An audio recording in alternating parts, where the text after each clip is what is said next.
Chapter 341, Third Fragment of the True God Sword. Often walking by the river, how could I not prepare for a slip? The little monk sneered. You handle it, Suzumo said, turning to Death God Chin. Death God Chin gave the little monk a cold stare. The aura of an immortal path cultivator burst out from his body. An overwhelming force of immortal might spread in all directions. He grabbed the bars of the cage with both hands and pulled hard. The cage made from Heavenbear Earthfiend stone was torn open instantly. How can this be? An immortal! The little monk exclaimed in fear and tried to run. Death God Chin slammed down with one palm and suppressed him on the spot, unable to move. Watching Suzumo walk out of the cage, the little monk was completely terrified. Should I kill him? Death God Chin asked calmly. No, let him experience what others have. Suzumo shook his head. He released all the people of Duskblade sect from the cage and threw the little monk inside. Death God Chin sealed the exit completely. Make sure to live well, Suzumo said with a smile to the little monk. Die here in the darkness, alone and forgotten. He waved his hand, extinguishing all the lights on the walls, plunging the space into pitch black. As the stone door slowly shut, the little monk's anguished screams echoed from inside.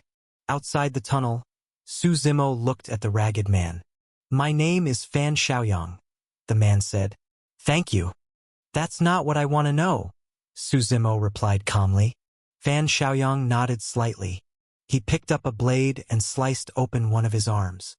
From within his flesh, a fragment was embedded so deeply it seemed part of him. He pulled it out, blood pouring uncontrollably, staining him red. Suzumo took the fragment and felt its familiar aura. The true God sword had 5 fragments in total. He already had 2, and this was the third part of the sword's guard. Wiping the blood off, Suzumo stored it in his destiny world along with the others. After saying farewell to Fan Xiaoyang, he and Death God Chin returned to their rooms. The people of Duskblade sect had suffered so much trauma. How many could recover was uncertain. Suzumo didn't dwell on it. He just reflected on the human heart. He never saw himself as a good person, but at least he acted openly with a clear conscience. The night passed without words. The next day, Suzumo was awakened by rumbling sounds and noisy crowds outside. He opened his eyes and walked to the window. Looking down, he saw crowds packed along the street. Above them, a massive warship hovered in the sky. The warship took up half the sky, looking grand and majestic. Leaving his room, Suzumo saw Death God Chin sitting by the window of the Buddhist lodge, also watching the ship. What's going on? Suzumo asked. Seems like people from the Immortal Mortal Sacred Ground have arrived, Death God Chin replied.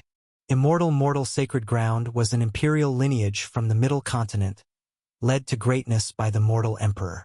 Suzumo had previously met Elder Mortal Cloud of the Immortal Mortal Sacred Ground at the Heaven Ascension Holy Mountain. What are they doing here? Suzumo asked with interest, stroking his chin. In the sky, winds surged and clouds rolled. The warship released powerful airwaves, roaring across the heavens.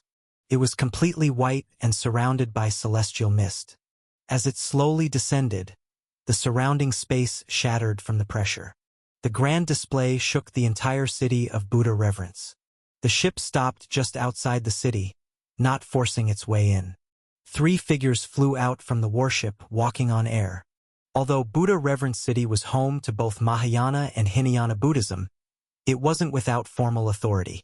The Buddha Palace governed the city, akin to a city lord's manor, just with a different title. The leader of the hall was called the Buddha Lord. Each generation of Buddha Lord was elected fairly between the 2 Buddhist branches. Most importantly, the Buddha Lord only maintained order in the city, not involving themselves in doctrinal disputes. As the 3 from the warship landed, the Buddha Palace quickly cleared the streets, making space. A man in golden monk robes and a dark yellow kasaya walked forward. His skin was dark, his eyes bright and kind. He had thick earlobes that looked like they might fall off. His hair was long, tightly curled in coils atop his head, clearly natural curls. Su Zimo, watching from the window, saw that the immortal mortal sacred ground had brought 3 people. 1 youth, 1 woman, and an elder. The elder appeared to be of the senior generation, likely in the Empyrean Meridian realm. The man and woman were both in early Imperial Meridian stage.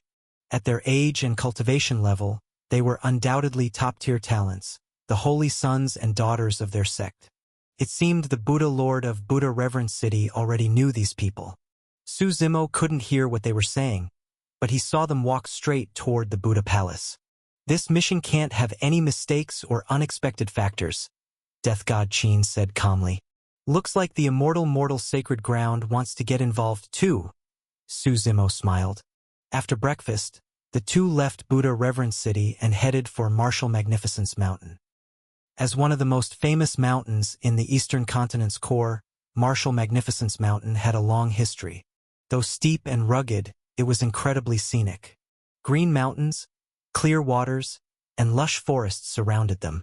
Looking up from the base, the mountain was majestic and imposing. It reminded Su Zimo of a poem.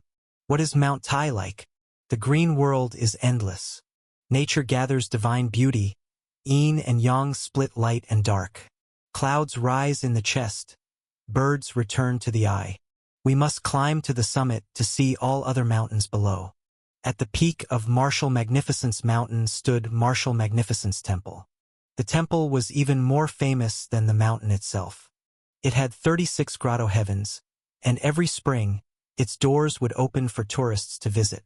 There was no shortcut to the summit. One had to climb the winding steps from the base. Flying was forbidden, Martial Magnificence Mountain's only rule. Su Zimo and Death God Qin started up the stairs. Spirit force burst around them as they raced upward.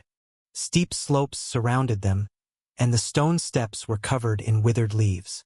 Chapter 342 Strange Temple. The 2 stepped on the withered yellow leaves. The surrounding trees came in all shapes and sizes. Some bloomed in spring, others grew green leaves in autumn. Strangely, there were also trees that released fragrant blossoms in winter that lingered for miles. Most of the trees still followed the seasonal changes. Yellow leaves fluttered all around, and crisp crunch sounds came from beneath their feet. Occasionally, strong winds would blow down from the mountain peak. Leaves filled the sky, falling and swirling. Su Zimo and Death God Qin moved quickly, reaching the mountainside in just half a day. Along the way, they passed a few other climbers. Martial Magnificence Temple was located halfway up the mountain. It was a rare and magnificent temple. It stood like a giant beast among the peaks. Its architecture was steep yet masterfully crafted. Some great halls hung upside down from cliffs, and other shrines were built between narrow rock gaps. Standing at the entrance of Martial Magnificence Temple, one could feel the ancient and solemn aura, unmatched by other buildings. 2 towering and ancient Bodhi trees stood on either side of the entrance. They were like 2 silent, meditating old monks, quietly watching over the gate, seemingly telling their long stories. Bodhi seeds swayed gently in the breeze. The temple gates were painted deep vermilion, looking majestic and solemn. 2 bright red lanterns hung at the front. On each side of the gate stood a stone statue of an animal made from green stone. Su Zimo looked closely and realized they were martial fire beasts. Also known as beasts of calamity, they looked a bit like dogs. Their bodies were pitch black, with bright red fur on their backs. Their teeth were razor-sharp on both sides of the mouth. They were considered vicious beasts. Although they went extinct during the Desolate Era, legends about them continued to circulate. It was said they fed on fire and thunder. But just as they ate fire, what they excreted was also fire. Wherever they went, blazing flames followed, making them incredibly fearsome. Seeing these beasts placed at the temple gate left Su Zimo puzzled. "Looks like this temple is going to be interesting," Su Zimo said with a smile. "If it's connected to that place, how could it be simple?" Death God Qin replied. "They just keep a low profile most of the time. Normal people wouldn't pay attention." Hearing this, Su Zimo chuckled. He walked to the door and knocked on the brass ring. A dull bang bang bang echoed from inside. Soon after, the Vermilion Temple gate creaked open. A disciple with long hair and black robes stepped out. "Do you need something, benefactor?" the disciple asked curiously. "I'd like to visit your martial magnificence temple," Su Zimo replied. "Sorry, benefactor. It's not yet spring, so our 36 grottos aren't open. We're not accepting visitors at this time," the disciple said. "I'm just passing by and wanted to visit your head. Could you tell your sect leader that a young man named Su Zimo is here to see him? Ask if he remembers meeting on the Yuan clan's ship," Su Zimo said. The disciple looked at him with suspicion. "Please wait here. I'll go report to the sect leader." Then he shut the gate. Martial Magnificence Temple was quite unusual. Normally, temple leaders were called abbots or heads, but here they were called sect leaders.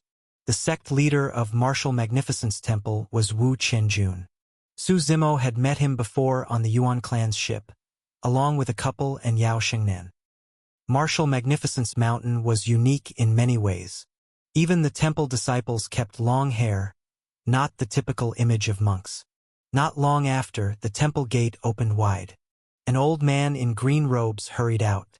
"Young Master Su, it's been a long time," Wu Qianjun greeted warmly, energetic despite his white hair.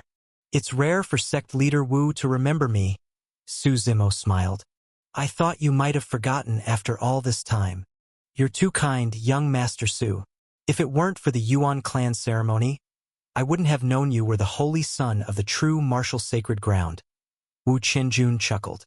"I hope our uninvited visit isn't too much trouble," Su Zimo said with a grin, pointing to Death God Qin.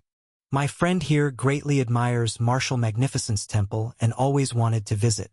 Since we passed by Martial Magnificence Mountain, we figured we'd stop by to see you and take a look around this renowned temple. That's no trouble. It's just a shame that spring hasn't come yet, so the 36 grottos can't be opened." Sect leader Wu led them inside. Martial Magnificence Temple was vast. Inside the gate stood a large incense burner in the center of the courtyard. It was a common magical item that automatically absorbed and burned incense ashes. A light fragrance filled the air. The architecture was very traditional, with most of it in green, red, and blue. As they walked further in, a monk approached. He wore a light red robe and had very long, unwashed hair that hung in messy strands down to his chest. Most notably, he walked barefoot, but his expression was calm and composed. "Wu Tian, you're out of seclusion?" Wu Qianjun greeted him. The monk turned, nodded slightly, and said nothing as he walked away. "God Meridian Realm," Su Zimo muttered, frowning as he watched him leave. This temple really wasn't simple. A random monk they ran into was a God Meridian cultivator. "Don't mind him. That's just his personality," Wu Qianjun said, clearly used to it. He turned to Su Zimo and smiled. "I'll prepare 2 meditation rooms for you. You can explore the temple anytime. I'll have disciples accompany you. I have some matters to attend to shortly." "That's fine. Thank you, Sect Leader Wu," Su Zimo replied with a smile. They walked west and arrived at a quiet wing of the temple. At that moment, a group of people walked out of one of the rooms. They were all dressed in blue robes, carrying long wooden staffs on their backs. They looked somewhat like warrior monks. Upon seeing Su Zimo and his group, the lead monk in the group barked sharply, "Who let you in here?" Chapter 343, Gathering. Second Uncle Master. These are guests received by the sect master. The disciple leading Su Zimo and the others to the meditation room quickly responded. "Sect master." The monk sized up Su Zimo and the others, then said suspiciously, "Senior brother Qianjun, don't you know what time of year it is?" "I'm just following the sect master's instructions." The disciple shook his head and said. The monk snorted coldly and looked at Su Zimo. "What are you doing at Martial Magnificence Temple?" "That's not something I need to explain to you," Su Zimo said calmly. "We have the sect master's permission. What does it have to do with you?" "Bold!" the monk shouted angrily. He raised his hand, and the aura of the Empyrean Meridian realm gathered around him.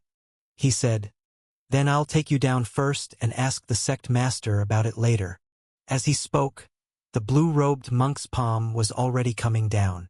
The space around them trembled, and the pressure was terrifying. Death God Qin beside him snorted coldly and slapped back. Ant! With a boom, a wave of energy exploded in all directions, and the blue-robed monk was directly flung away. "Uncle Master!" the nearby monk exclaimed in shock.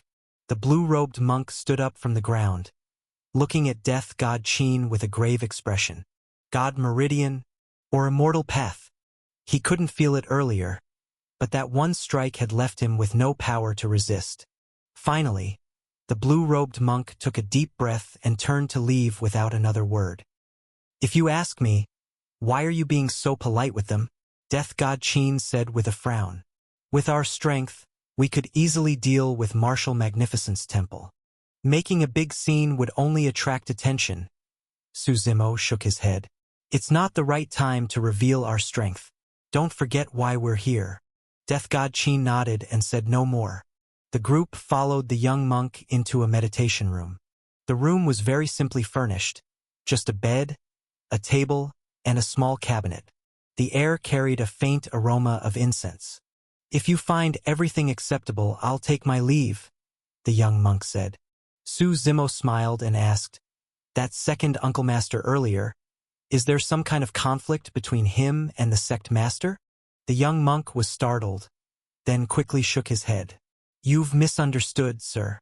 It's just that second Uncle Master has a straightforward personality and tends to offend people." After the monk left, Death God Qin looked at Su Zimo and asked, "So what do we do next?" "Wait," Su Zimo replied calmly while cleaning his weapon, Shadow Tyrant. "Wait." Death God Qin was stunned, seemingly confused. "Do you know why I chose this time to come to Martial Magnificence Temple?" Su Zimo asked. "How much do you know about the Buddha Burial Temple?" Hearing this, Death God Qin fell silent. He knew Su Zimo must have his reasons and didn't ask further. But that item was of vital importance to their dark primordial race. There could be no mistakes. The next few days, Martial Magnificence Temple was unusually quiet. The monks in the temple often moved hurriedly, as if a storm was brewing. Su Zimo, on the other hand, seemed quite at ease, taking Death God Qin around Martial Magnificence Temple for sightseeing. Except for a few restricted areas, most places were open. But something strange caught Su Zimo's attention: the statues worshipped in the various halls of Martial Magnificence Temple. These weren't the usual Buddhas, Bodhisattvas, or Arhats known to the public. Instead, they were figures Su Zimo had never seen before. The entire temple felt eerie, sending chills down the spine. On the 5th day at Martial Magnificence Temple, the temple suddenly became lively. More and more people came from outside to visit the temple. All of them were arranged in meditation rooms near Su Zimo. It seemed this area was specially designated for receiving guests. Outside, the sky was gloomy. Maybe it was the transition from autumn to winter. The steady autumn rain made the weather increasingly cold. But cultivators didn't fear the chill. By afternoon, the light rain began to fall from the gathering clouds. Su Zimo stood by the window, gazing into the distance. "What are you looking at?" Death God Qin walked in and asked curiously. "That's the 13th group," Su Zimo said with a smile. In just one day, 13 groups of people from various backgrounds had arrived at Martial Magnificence Temple. As they were speaking, Wu Qianjun appeared again, leading another group of people. "They're from Immortal Mortal Sacred Ground," Death God Qin said with a frown. Besides Wu Qianjun, the others were 3 members of the Immortal Mortal Sacred Ground, a senior elder, the Holy Sun, and the Saintess. Most people's attention should be on the myriad pill gathering right now, Su Zimo smiled. But who would have thought that beneath this grand event, a hidden battle is unfolding? "Should we just take them all out?" Death God Qin asked in a low voice. "If they stand in our way of retrieving the item, just kill them," Su Zimo replied flatly. Death God Qin nodded quickly. That afternoon, Su Zimo and Death God Qin went to the temple's dining hall. When they arrived, they found most of the seats were already taken. "It's getting livelier," Su Zimo smiled. The people inside were observing Suzimo and his group, or rather, they were all sizing each other up. As the two sat down, a man in a red robe from the next table walked over. I'm Liu Zongfang. May I ask your names? The red-robed man asked warmly, holding a folding fan. Liu Zongfang. Suzimo paused and asked, the founder of the Liu Blade technique? Just a name, nothing more. Liu Zongfang quickly waved his hand and said, it's just that people give me too much credit. It's said to be self-created, but in truth, I borrowed a lot from those before me. Speaking of Liu Zongfang, he was quite famous in the Eastern continent. Though a rogue cultivator, his strength was formidable. Many top-tier forces had invited him to serve as an honorary elder, but he had refused them all. And his Liu Blade technique was known for its power across the Eastern continent. He had carved out a path of his own. I'm Suzimo, and this is my friend Qin, Suzimo introduced. You two came here for that place too, right? Liu Zongfang asked with a smile. Who here didn't? Suzimo Cao Te. Then, have you truly understood what kind of place it is? Of course. Suzimo nodded. Are you confident? Liu Zongfang asked again. I never do anything I'm not confident in, Suzimo replied. But what about you, Liu? Do you really understand what kind of place it is? Your strength isn't weak, but in a place like that, whether you come back or not is another story. Chapter 344, Buddha Realm Arrives. Looks like Brother Su knows quite a bit. Liu Zongfang was stunned for a moment, then smiled and said, people come here drawn by reputation, but who has actually been to that place? Suzimo pointed to everyone in the dining hall and said with a faint smile, Brother Liu, don't be fooled by how many people are here now. When the time comes, how many of them will actually make it out alive? You think one of the 10 forbidden grounds is a place you can just walk into? Hearing Suzimo's words, Liu Zongfang fell silent. It seemed he was genuinely shaken by what Suzimo said. But Suzimo wasn't exaggerating. That place was indeed extremely dangerous. A land of death. Although there were safe areas, the key was whether one could follow the rules inside. Still, the 10 forbidden grounds were never easy to enter. Liu Zongfang stayed silent for a while, then smiled and said, I came to ask if I could team up with Brother Su. One more person means more safety. Suzimo smiled and shook his head, finally saying, Brother Liu, let me give you some honest advice. The things in there aren't easy to obtain. You've already carved out your own path.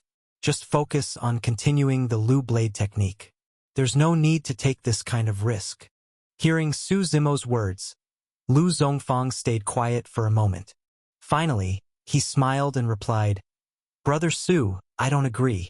Life is just a fleeting 1,000-year journey. 1,000 years from now, we'll all be dust beneath the earth. Why not live more brilliantly in the time we have?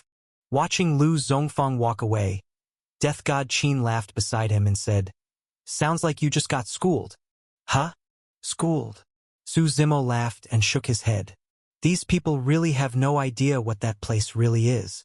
You've been there? Death God Qin asked curiously. Among the 10 forbidden grounds, the Buddha Burial Temple was one of the newer ones. It appeared after Grand Emperor Zhenwu took on the Heaven's Will and began the imperial era. During that time, the dark primordial race had gone into seclusion, so Death God Qin didn't know much about it. Suzimo nodded slightly. He had indeed been there, or more accurately, in the previous timeline he had. He knew more than most about how dark that place truly was. Those who enter the Buddha Burial Temple have only 2 choices, Suzimo said calmly.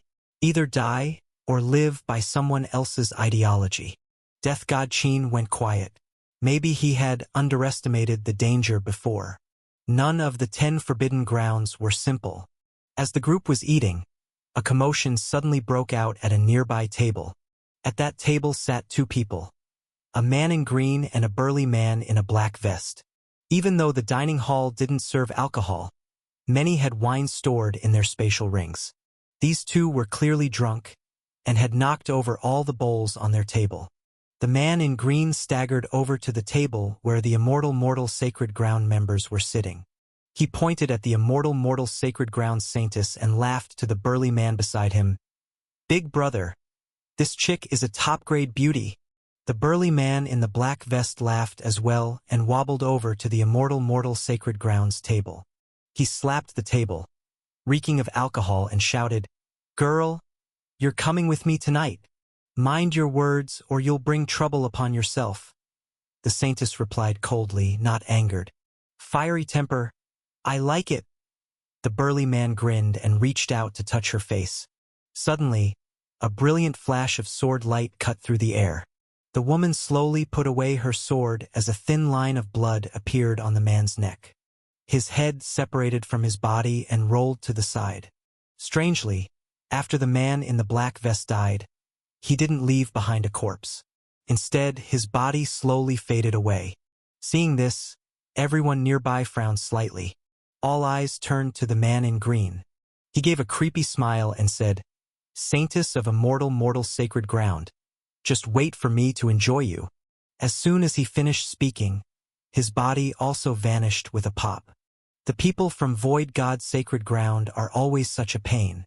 Think they're clever with their twisted sense of humor, the saintess said coldly. The elder from immortal mortal sacred ground chuckled but didn't say much. As one of the top imperial lineages in the Middle Continent, Void God Sacred Ground had made many enemies. Their lineage possessed a secret manual called Delusional Void Clone. This manual allowed them to create one or even several clones. These clones were so realistic that unless you actually killed one, it was nearly impossible to tell the difference. They often used these clones to act recklessly and cause trouble. As a result, their reputation was generally poor. Meanwhile, in a small hall far from the dining area, the blue-robed second Uncle Master looked at Wu Qianjun and asked, "Sect Master, why are you letting all these people stay in the temple? You know these days are sensitive times." "You think I want to?" Wu Qianjun shook his head. "Maybe each of them alone isn't much, but together their power is enormous. Many of them come from different imperial lineages. If we didn't let them in, they might have joined forces and stormed the temple. If that happened, things would get ugly fast." "So what?" The blue-robed monk snorted. "At worst, we fight. We've kept a low profile for so many years. Maybe it's time to show the world our strength." "This isn't the time for reckless pride," Wu Qianjun said calmly, shaking his head. "I'm the sect master. I have to think about the entire sect. Besides, we're just gatekeepers. The real danger lies in that place." Hearing this, the blue-robed monk was silent for a while. He knew he tended to act impulsively. In the end, he could only nod reluctantly. "Then on the day the seal reopens, do we still try to stop them?" he asked. "Let them go?" Wu Qianjun shook his head. "All these years, how many have ever come back alive?" After finishing their meal, everyone returned to their rooms. Most were quietly waiting. This was a battle with no smoke or fire. Outside, the gloomy sky still drizzled with light rain. The drops fell like pearls onto a jade plate, crisp and clear. The next morning, after the rain, the entire martial magnificence temple seemed wrapped in a misty veil of light fog. It was full of mystery. Most of the monks in the temple were still asleep. Suddenly, a thunderous shout echoed from above. The voice was deafening, shaking the air as if it could reach the heavens, exploding in everyone's ears. "The Buddha realm descends." Sanskrit chants echoed from the sky. Wind and clouds surged.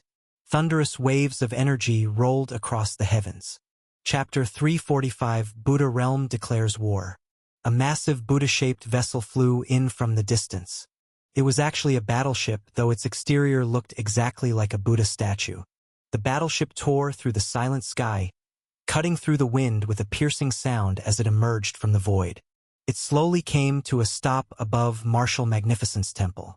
A small door on the battleship opened, and a man wearing a kasaya and holding prayer beads slowly walked out. "People of Martial Magnificence Temple, you have half a day to open the entrance to the Buddha Burial Temple," the monk said coldly, filled with hostility. "If there's even the slightest delay, we will erase Martial Magnificence Temple from existence today." His powerful voice echoed across the entire Martial Magnificence Mountain. Leaves drifted down with the breeze as people looked up at the massive Buddha-shaped battleship, each with their own thoughts. Su Zimo stood at the window and smiled at Death God Qin. Now this is going to be fun to watch. Then he suddenly remembered he had killed the sacred Buddha of the Buddha realm not long ago. After delivering the threat, the monk returned to the battleship, seemingly waiting out the half-day deadline. The pressure from the enormous battleship constantly cracked the space around it.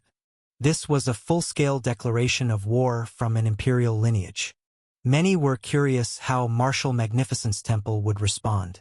But Martial Magnificence Temple remained silent in the face of the Buddha realm's declaration of war. As for the origin of the Buddha realm, it traced back to a very long time ago. Buddha wasn't a race. Some said it was more of an ideal, a philosophical creation. In the history of the primordial heartlands, the earliest form of Buddhism appeared as a civilization. The first Buddha to spread it was named I Ching. People honored him as the world-honored one. I Ching founded Buddhism and laid the foundation for a Buddhist civilization in this vast world. Unfortunately, he failed to carry the heaven's will in his era. Buddhism was created under his guidance, but after tens of thousands of years of time and change, a man named Heavenless rose from the Skiluan region of the Middle Continent.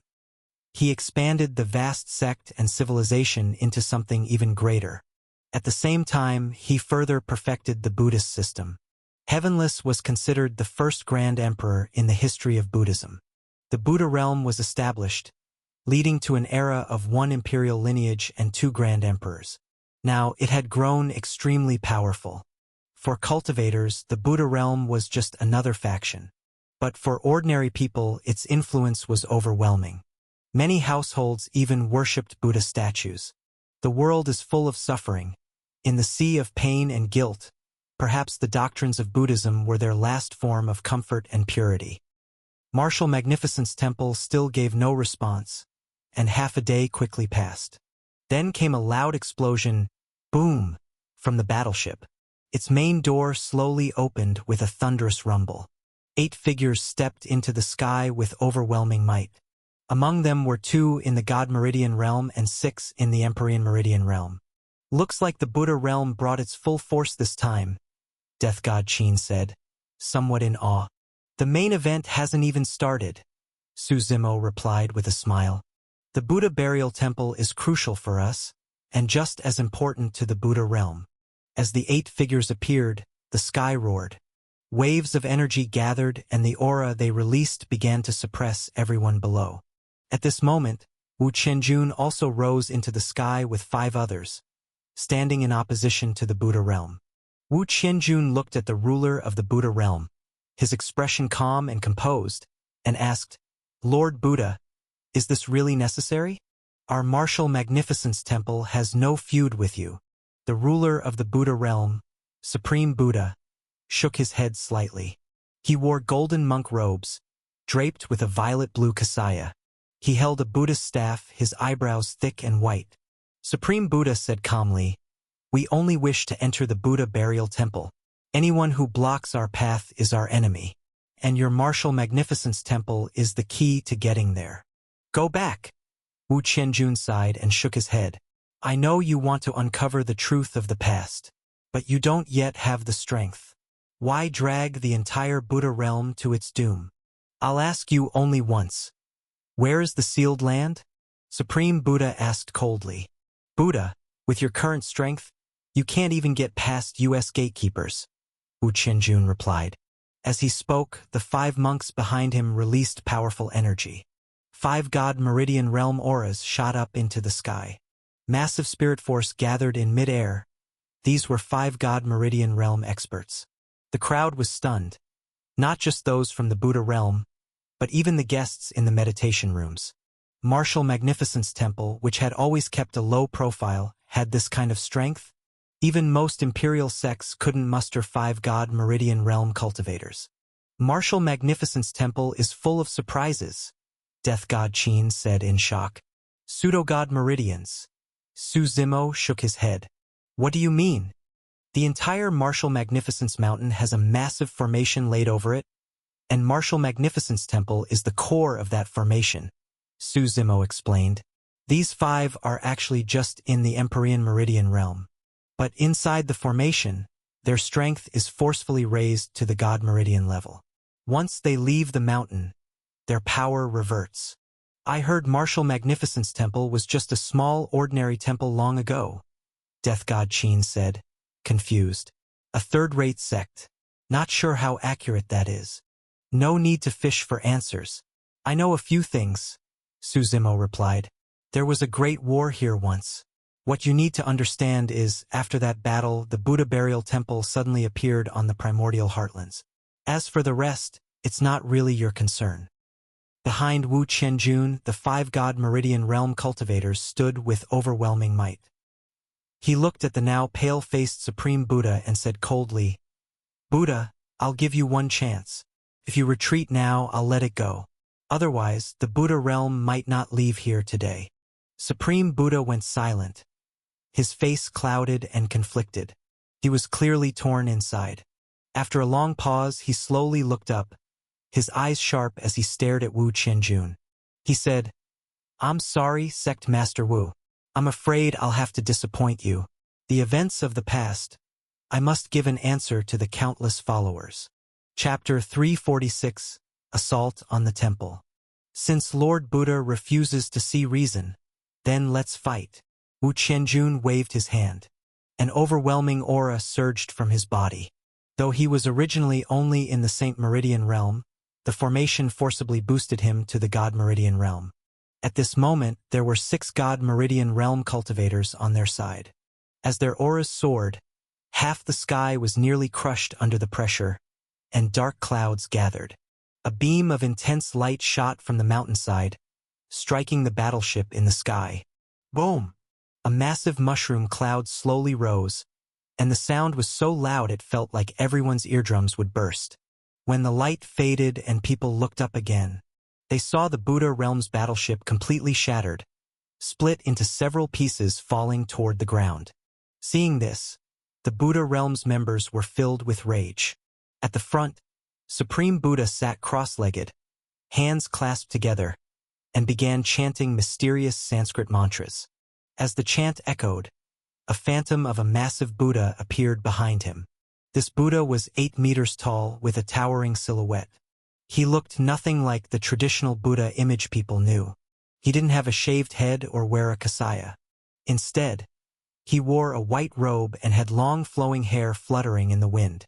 He looked almost like a handsome young man. But for some reason, despite lacking the usual solemn aura of a Buddha, when you looked at him, your subconscious would still tell you, this is a Buddha. A Buddha who didn't care about worldly judgment. A Buddha who made you abandon your ignorant perceptions. A true Buddha. That was the feeling he gave.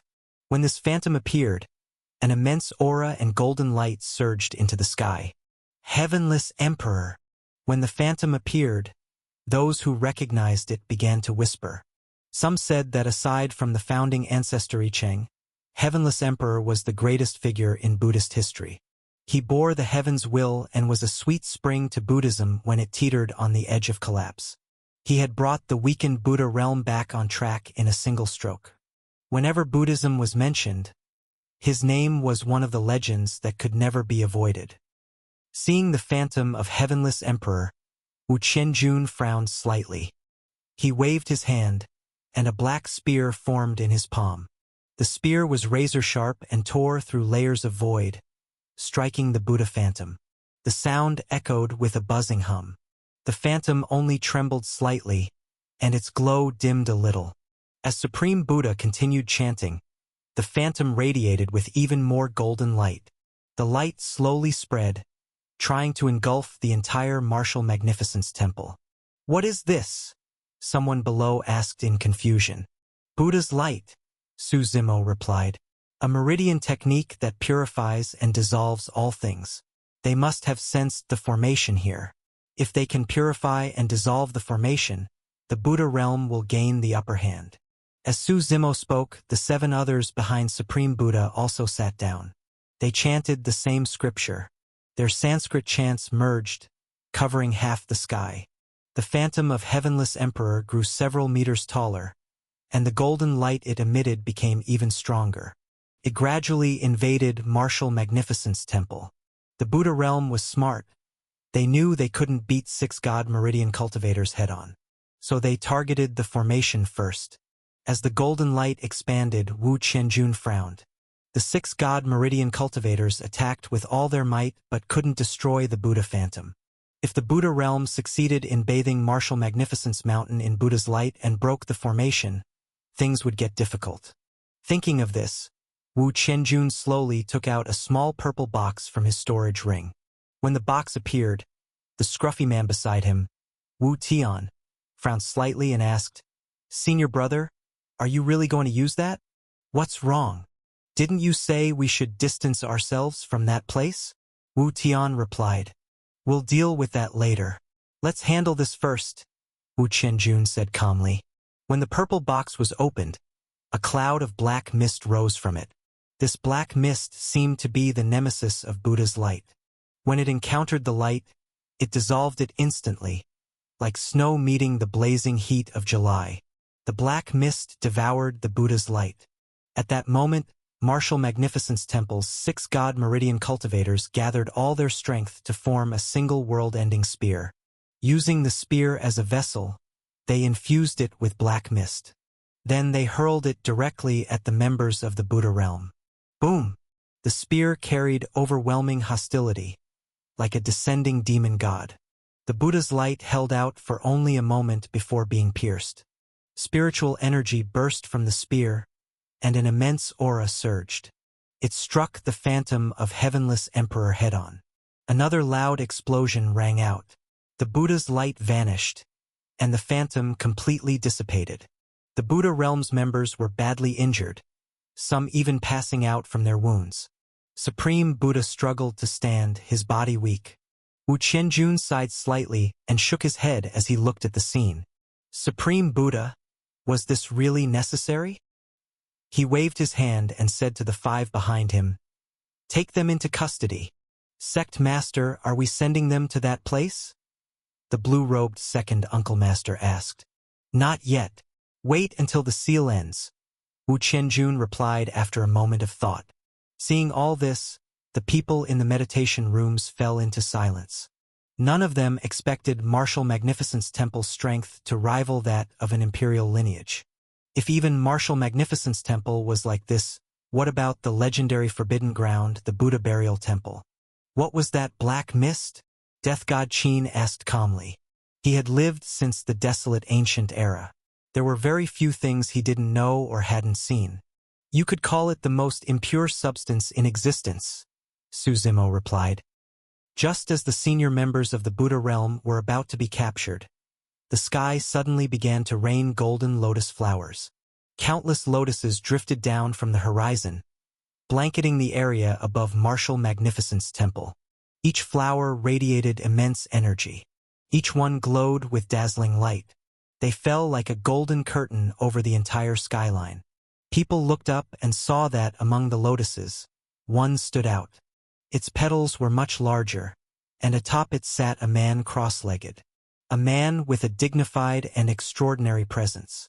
One of his arms was exposed, while the rest of him was wrapped in a golden kasaya. Chapter 347 Luminous Master. His skin, including his pupils, his entire body was golden. Even his hair was no exception. He sat atop a golden lotus flower. He resembled a solemn, radiant Buddha with a golden body of divine power. The person seated on the lotus was indistinguishable as male or female, young or old.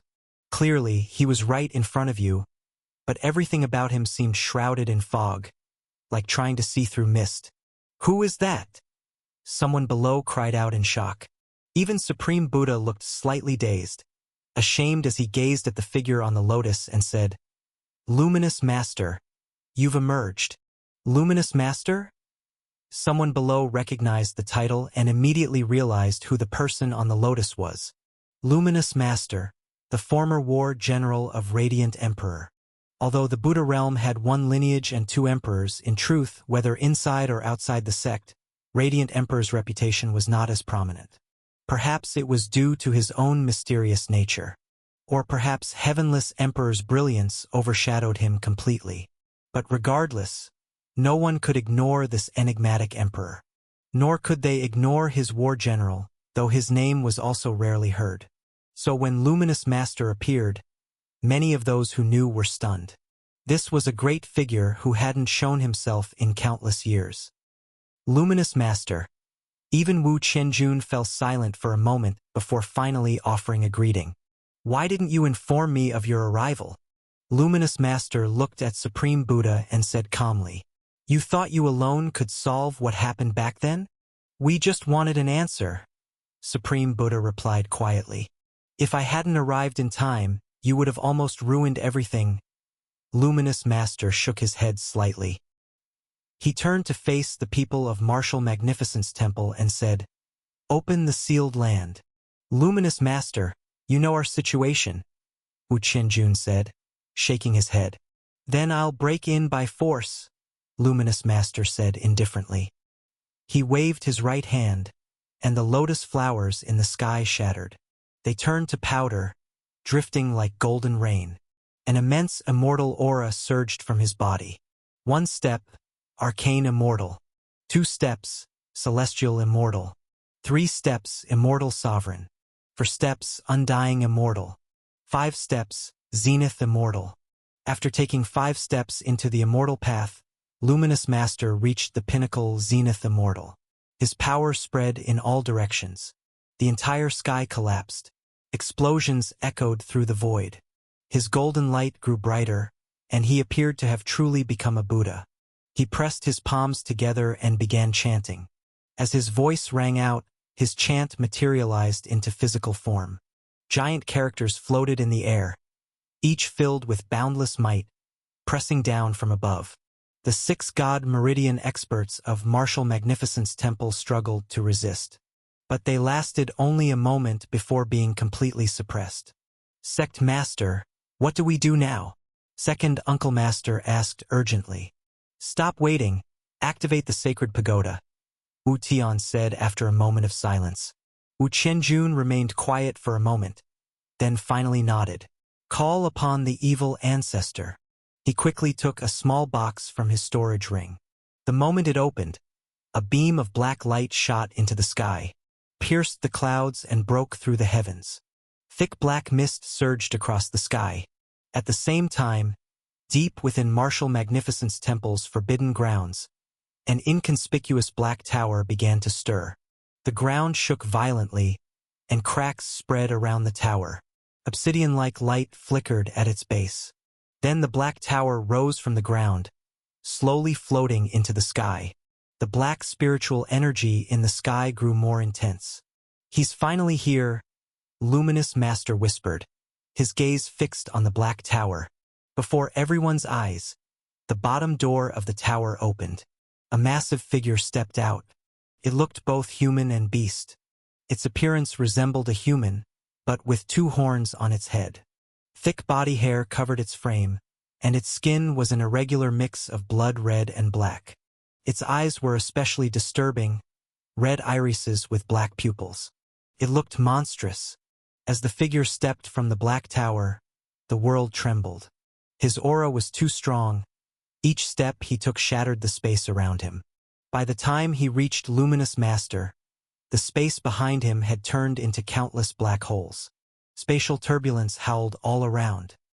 So the little ants from back then still haven't given up, the dark figure said with scorn. All hail the evil ancestor. All members of Martial Magnificence Temple kneeled in greeting. Who is this? Those in the meditation rooms asked each other. Another name we've never heard of. Death God Qin once again turned to Su Zimo, seemingly waiting for his explanation. Su Zimo simply smiled and said 4 words. 4 words unfamiliar to everyone present. Blood-devouring evil race. The time has come to settle what happened back then, Luminous Master said calmly. Just you? The evil ancestor sneered. His teeth were pitch black. Every word he spoke sent ripples of energy that shattered space around his mouth. Luminous Master didn't reply. Golden light surged from his hand, forming a massive golden palm that struck at the evil ancestor. The palm came crashing down. The evil ancestor didn't dodge or block. It took the blow head-on. Boom! The palm landed. The evil ancestor stumbled back 4 or 5 steps, but remained completely unharmed. "How long has it been since anyone dared challenge us?" he sneered. "Let's hope you can make this entertaining." As he spoke, he moved. In the blink of an eye, he was already beside Luminous Master. He punched downward, black energy surging around his fist. Space collapsed around it. As the blow came down, Luminous Master remained calm. One hand made a Buddhist gesture as he chanted, while his other hand met the punch. Boom! Both were pushed back several steps. Waves of energy surged in all directions. "You're not enough!" The evil ancestor laughed and charged forward again. Spikes sprouted from his fists, sharp bone spurs radiating a deeply sinister energy. Chapter 348. Is this what makes you a Buddha? As the bone spikes struck again, Luminous Master had no time to dodge.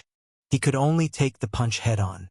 The bone spikes were incredibly sharp, piercing straight through his protective Buddha light and stabbing into his flesh.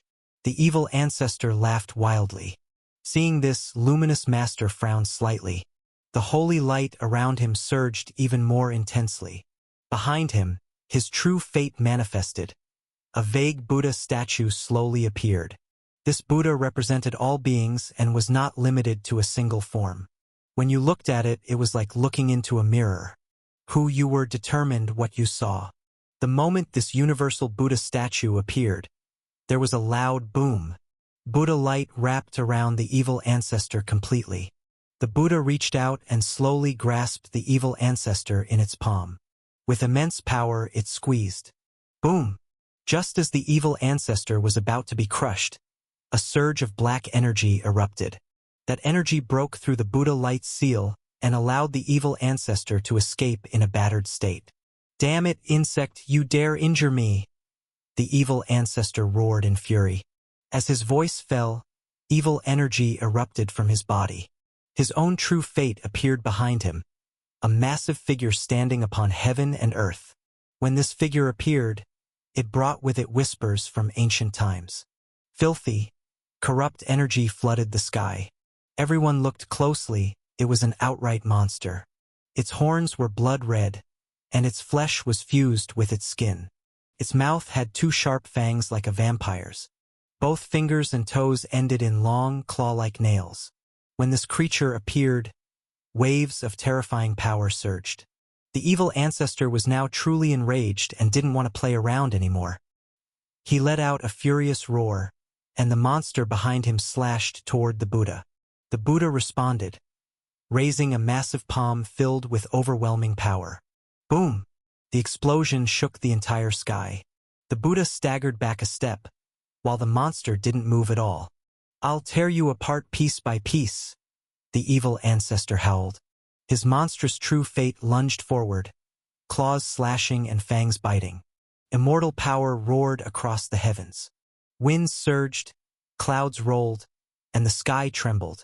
The battle raged on. By now, the Buddha was looking worse for wear. The Buddha light around him had dimmed significantly, and his body was covered in countless wounds. Seeing this, many in the Buddha realm were in tears. "Ancestor, go. Don't worry about us," Supreme Buddha shouted, dragging his severely wounded body. He knew that while Luminous Master might not be able to defeat the evil ancestor, escaping would not be a problem. After another fierce clash, Luminous Master was barely hanging on. His body was on the verge of collapse, yet his expression remained calm and detached, as if he felt no pain at all. "I'll tear your ancestor apart in front of all of you," the evil ancestor laughed wildly. "This feeling is wonderful." Looking down at the disciples of the Buddha realm, Luminous Master said calmly, "Take them and go. I'll hold him off." "Ancestor!" the disciples shouted, shaking their heads in desperation. "This is an order," Luminous Master said after a brief pause. "Once you return, close the gates of the mountain and never appear again." Hearing this, everyone fell silent. "I hate myself for not being strong enough," Supreme Buddha shouted in grief, punching the ground. Lord, what do we do? A nearby elder asked. We return, Supreme Buddha said after a moment. But the ancestor the elder hesitated. You want his sacrifice to be for nothing? Supreme Buddha asked back. When we return, I will resign. From this day forward, we will live in seclusion and never come out again. The battle above ended in an instant. Luminous Master's body was shattered. With another attack from the evil ancestor, crack, his golden Buddha form completely broke apart.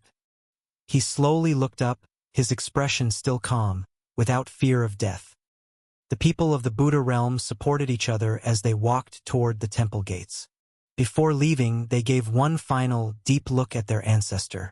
Wu Qianjun stood aside and stopped those disciples who wanted to chase after them. As the people of the Buddha realm reached the temple gates, they suddenly heard a noisy and excited commotion from outside. Is this the place? Yeah. I heard the sages were fighting right here in Martial Magnificence Temple. Let's go look. Maybe we can help them. Right? Even if the enemy's strong, there's power in numbers. As the voices rose, Martial Magnificence Temple's gates opened. A large group of ordinary people flooded into the temple. As soon as they entered, they saw Supreme Buddha and his group at the gate. Over here. The sages are here, someone shouted. Soon, the group of commoners surrounded Supreme Buddha and the others. Sage, how's the battle going? Are you all okay? These are our followers? Supreme Buddha asked the elder beside him. Yes, Sage. We're all followers of the Buddha realm. We came to help you, a commoner shouted. I'm sorry, everyone, Supreme Buddha said calmly. We've lost. From today onward, the Buddha realm will close its gates and live in seclusion. The Buddhas you've worshipped can no longer help anyone. All I ask is that you continue to do good in your lives. Even without Buddha, I believe you can still live righteously. Sage, we're just ordinary people. We don't have the strength to help you, someone cried. In the past, we prayed to Buddha statues, hoping the sages would help us. Every time we faced hardship, the sages would appear. This time, we're not praying for ourselves. We're praying for the sages, praying that you survive. At that moment, tens of thousands of followers across the hills all knelt down. With hands clasped, they looked to the sky, praying sincerely for the battle above. What is a Buddha? Is it building a temple? Wearing a kasaya? Shaving your head? Saying Amitabha once? There are too many false Buddhas in this world. Chapter 349, the seal opens.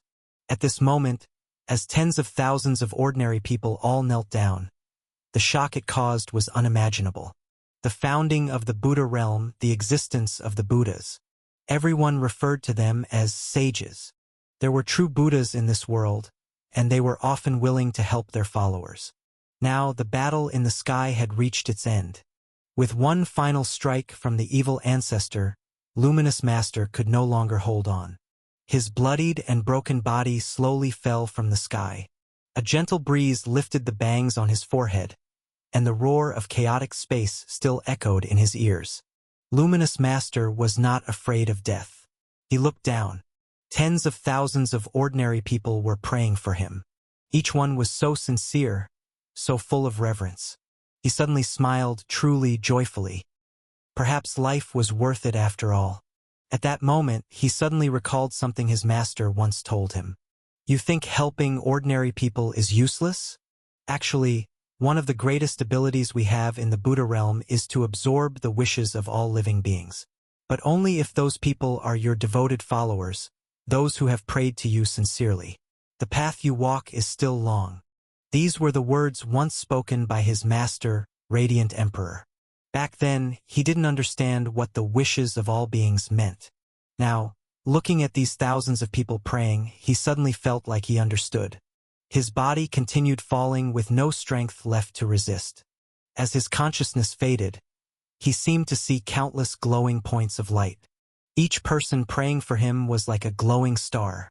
He didn't know what these lights were, until each one entered his body, and his injuries began to heal rapidly. His golden body was rebuilt, and his whole being surged with a power he had never felt before. He understood now, this was wish power, the will of the people, a force he had never tapped into before. Golden light burst from his body, sharp and dazzling, piercing into the sky. That zenith immortal realm power surged again, flowing with the clouds and wind. Seeing this, the evil ancestor looked slightly surprised and sneered. "Insect, stop struggling. It's all pointless." As he finished speaking, a golden fist flew toward him. Boom!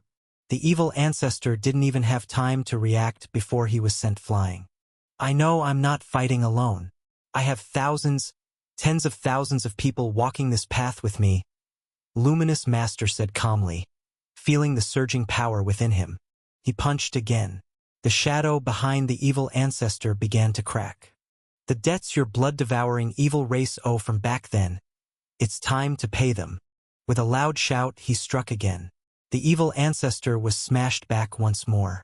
The monstrous shadow behind him began to slowly dissipate. "How can you be this strong?" the evil ancestor muttered in disbelief. "Now, I represent these thousands of mortals in passing judgment on you." Golden light surged around Luminous Master, forming into a radiant sphere.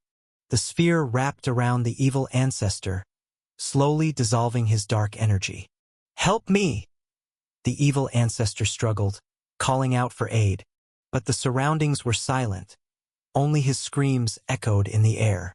Inside the golden sphere, his form became more and more indistinct. His face twisted as he looked around and laughed wickedly. "It's useless. Even if you kill me, it doesn't matter. I'm just a gatekeeper." As soon as he said this, there was a loud boom.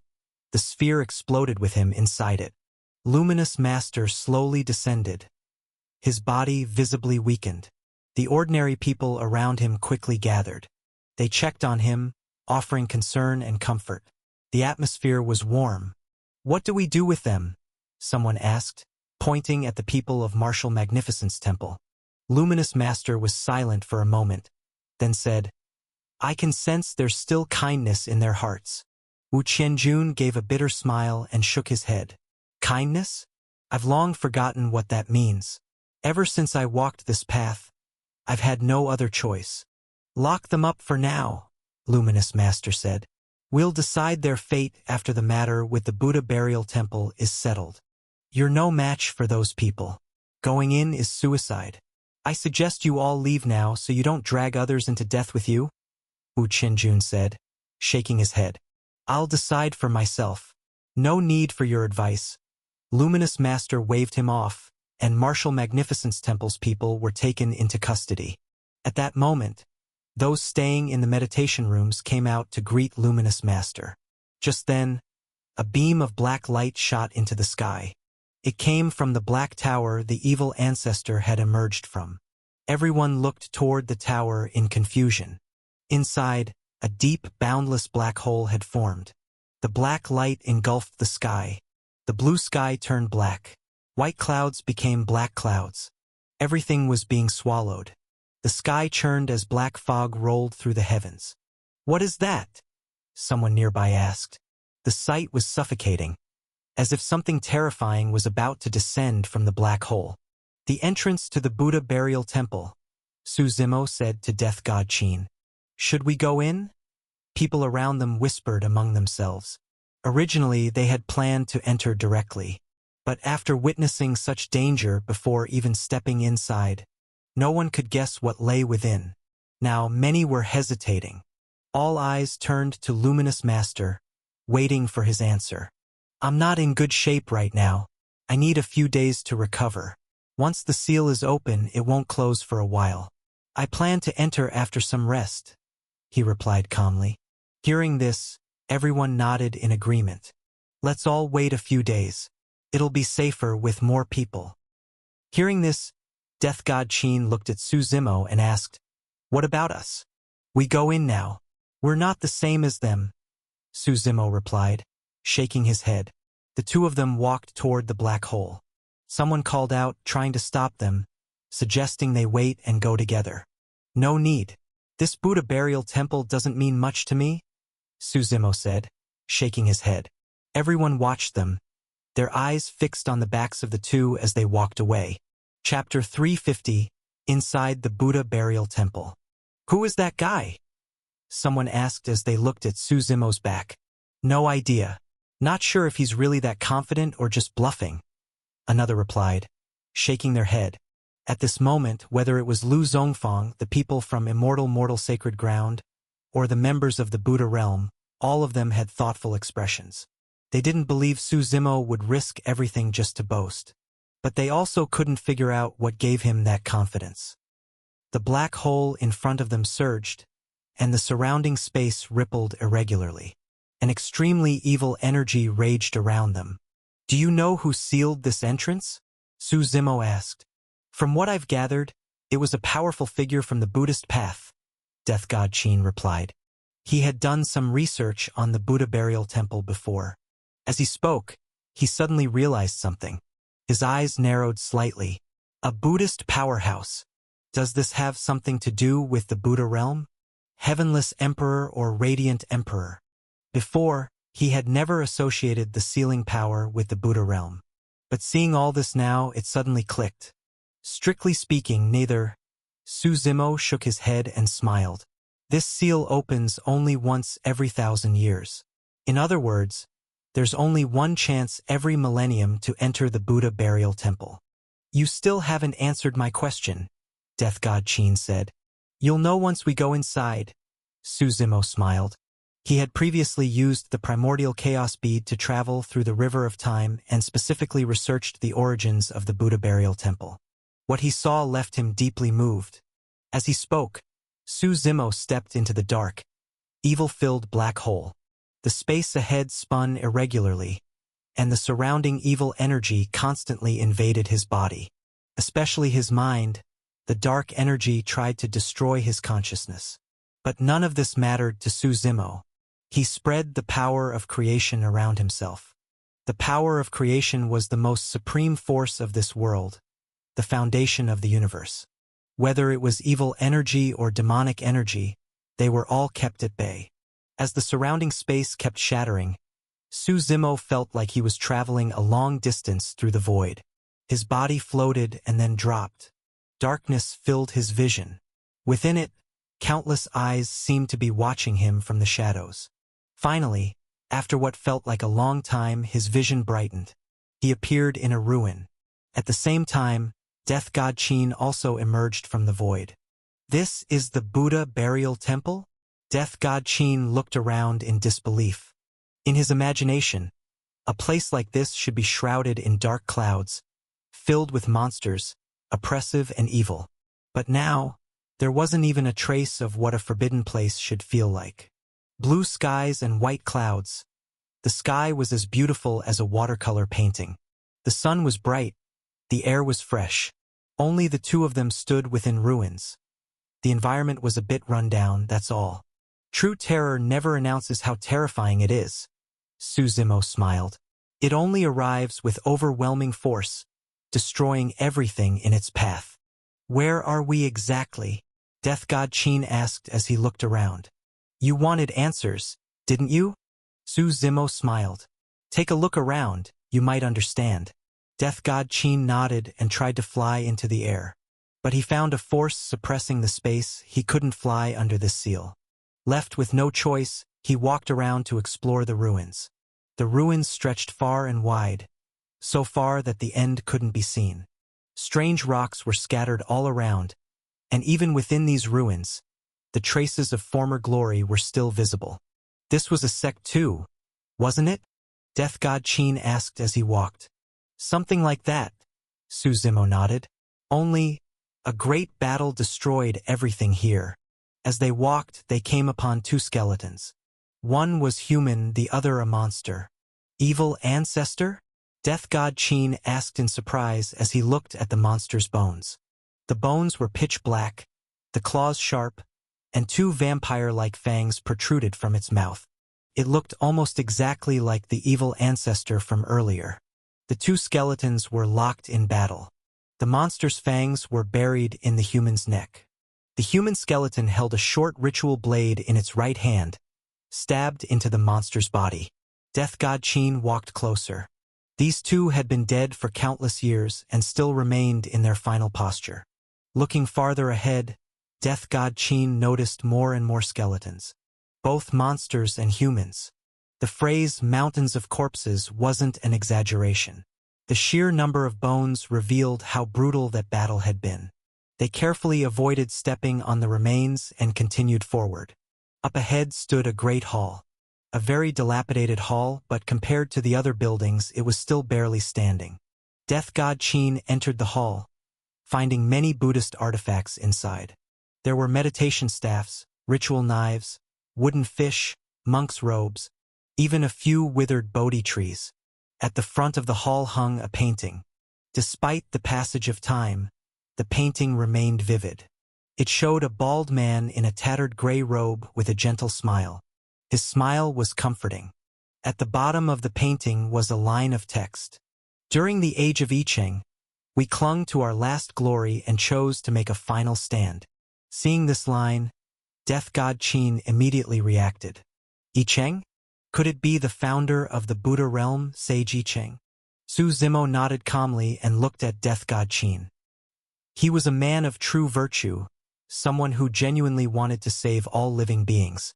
Not like the many false Buddhas now. He must have lived in the same era as Grand Emperor Ji Qi, right? Death God Qin asked. Yes. Back then, everyone believed he was the most likely to carry the heaven's will. Su Zimo nodded. If not for that war, the one who became Grand Emperor might not have been Ji Qi. He died here, Death God Qin asked. They called it entering nirvana, Su Zimo replied. The two continued walking. The true goal was beyond the ruins. I still don't understand, Death God Qin said along the way. What exactly happened here? It all starts with the blood-devouring evil race. Su Zimo thought for a moment, then said, Sage I Ching tried to save people. In the end, he died trying. And those people stayed exactly the same. Nothing changed. Chapter 351 Old Jade Village. If you really want the answer, just keep moving forward, Su Zimo said with a smile. The answer lies ahead and will only get closer.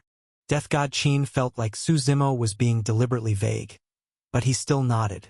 The two of them walked for 3 days and nights, and finally, at dawn on the 4th day, they walked out of the vast ruins.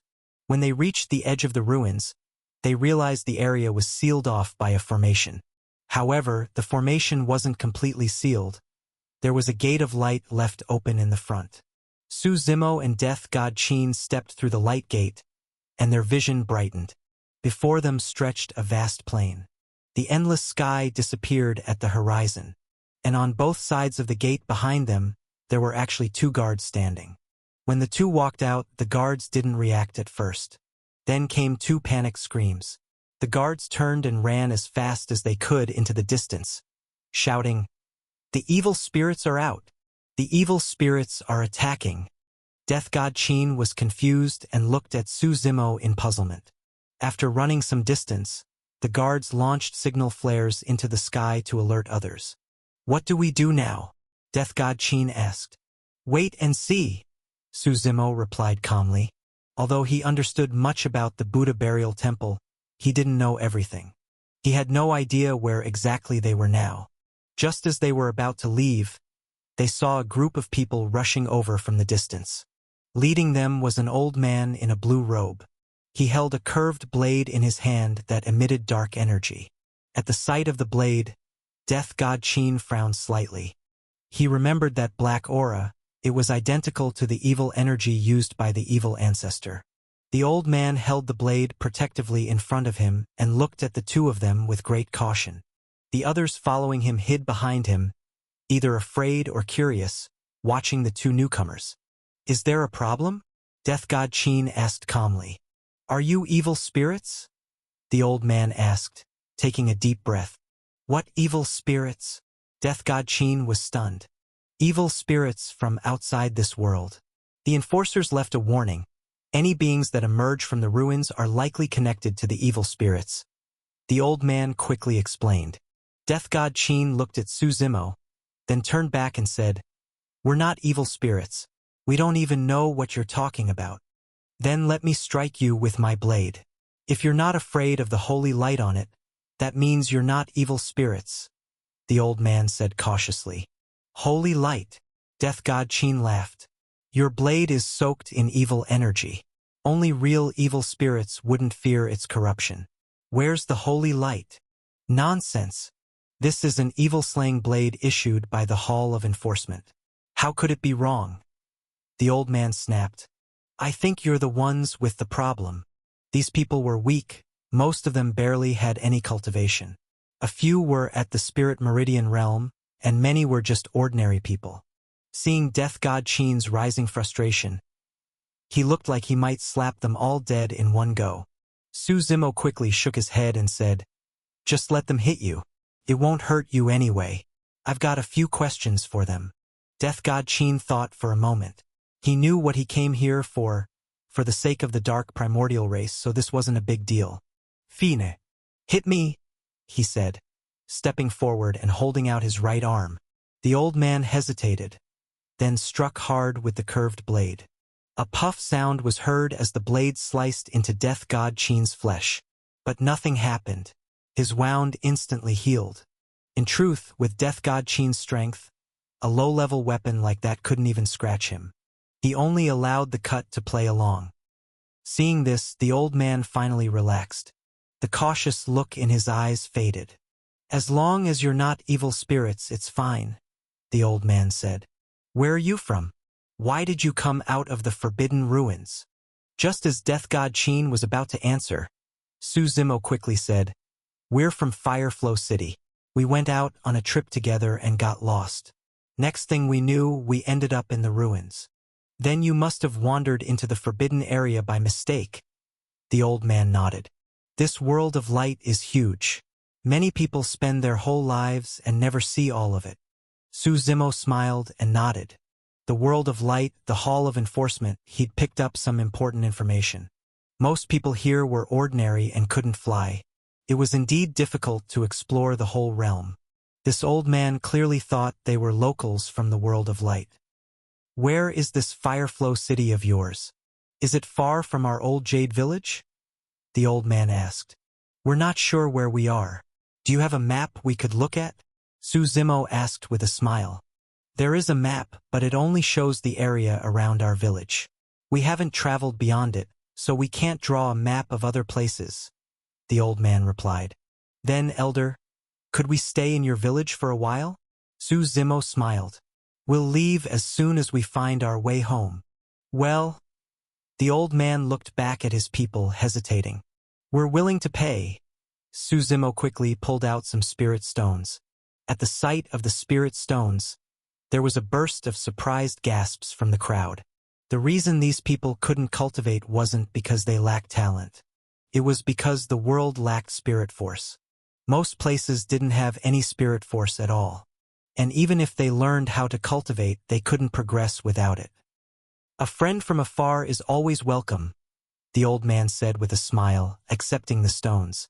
The group headed toward Old Jade Village. On the way, Death God Qin looked at the old man curiously and asked, Why do you call the ruins a forbidden area? A long time ago, a group of evil spirits crossed over from another dimension and tried to take over our world, the old man replied. Then heroes from the Hall of Enforcement defeated them. That's why we call that battlefield the Forbidden Ruins. The enforcers warned that the evil spirits may return one day. Hearing this, Death God Qin frowned slightly. His mind was even more confused. If Seiji Cheng once led the people of the Buddha realm to fight the blood-devouring evil race there, and they ultimately lost, then who exactly were these so-called evil spirits these people spoke of? Chapter 352 Truth of the Blood-Devouring Evil Race. Old Jade Village was not a particularly large village. There were only a few hundred residents scattered around the village. 2 ancient poplar trees stood at the village entrance, their branches swaying gently in the breeze. Su Zimo and Death God Qin arrived in the village. Most of the people in the village were ordinary mortals, and the strongest among them was only at the Spirit Meridian realm.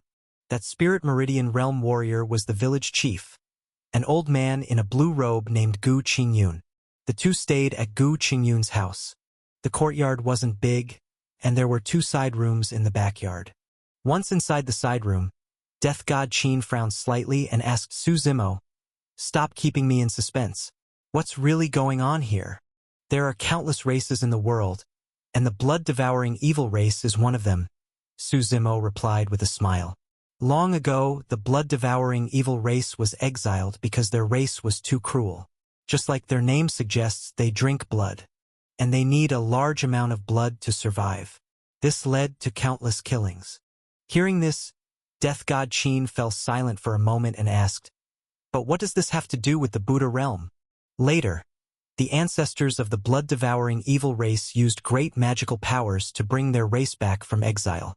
Once they returned to the primordial heartlands, they immediately brought a storm of blood and slaughter. To get fresh blood, they killed countless living beings. Massacre and rivers of blood followed, Su Zimo replied. They even built an ancient realm and raised living beings inside it, like fattened pigs waiting to be butchered when needed. Wait, you mean this sealed ancient realm we're currently in? Death God Qin quickly caught on.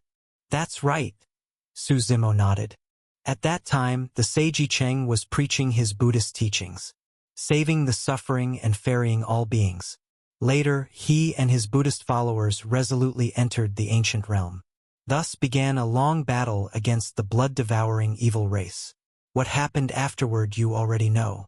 The Buddhist followers were annihilated, and Yi Cheng himself died in that battle. Then the so-called evil spirits the villagers speak of, who are they? Death God Qin seemed to have guessed something and asked. Naturally, it's Yi Cheng and his people. Su Zimo shook his head and said, after the Buddhists were defeated with the propaganda of the blood-devouring evil race, they were portrayed as heroes protecting the ancient realm and established the law enforcement hall. As for Yi Cheng and his people, they became evil spirits trying to corrupt the ancient realm. Death God Qin stayed silent for a moment, then finally asked, I want to know what role Martial Magnificence Temple plays in all this? Just a pitiful existence. Su Zimo shook his head. They're not important. A weak temple nobody cared about. Later, to gain popularity and power, for fame and status, they sold their souls to the darkness. Death God Qin slowly nodded. He had mostly understood now. So what do we do now? I was originally planning to go directly to the blood-devouring evil race, Su Zimo said. But now that the Buddha realm has stepped in, I've changed my mind. Let them go first, we'll just reap the benefits afterward. I get it. So we wait. Death God Qin nodded. Over the next few days, Su Zimo and Death God Qin lived relatively peacefully in Old Jade Village. However, Chief Gu Qingyun remained cautious and often had people secretly watch them. Su Zimo also began to integrate into the village life. He understood that the fate of these people was tragic.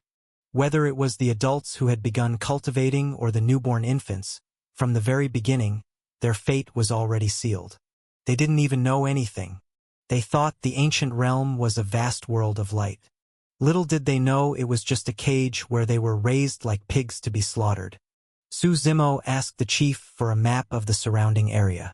There were 3 cities near Old Jade Village, and over the past few days, Su Zimo would often wander into them when he had nothing to do. Finally, on the 7th day, he saw members of the Buddha realm in a nearby city called Vast Violet City. Among them was Lu Zongfang, people from Immortal Mortal Sacred Ground, and several other forces and rogue cultivators, hundreds in total.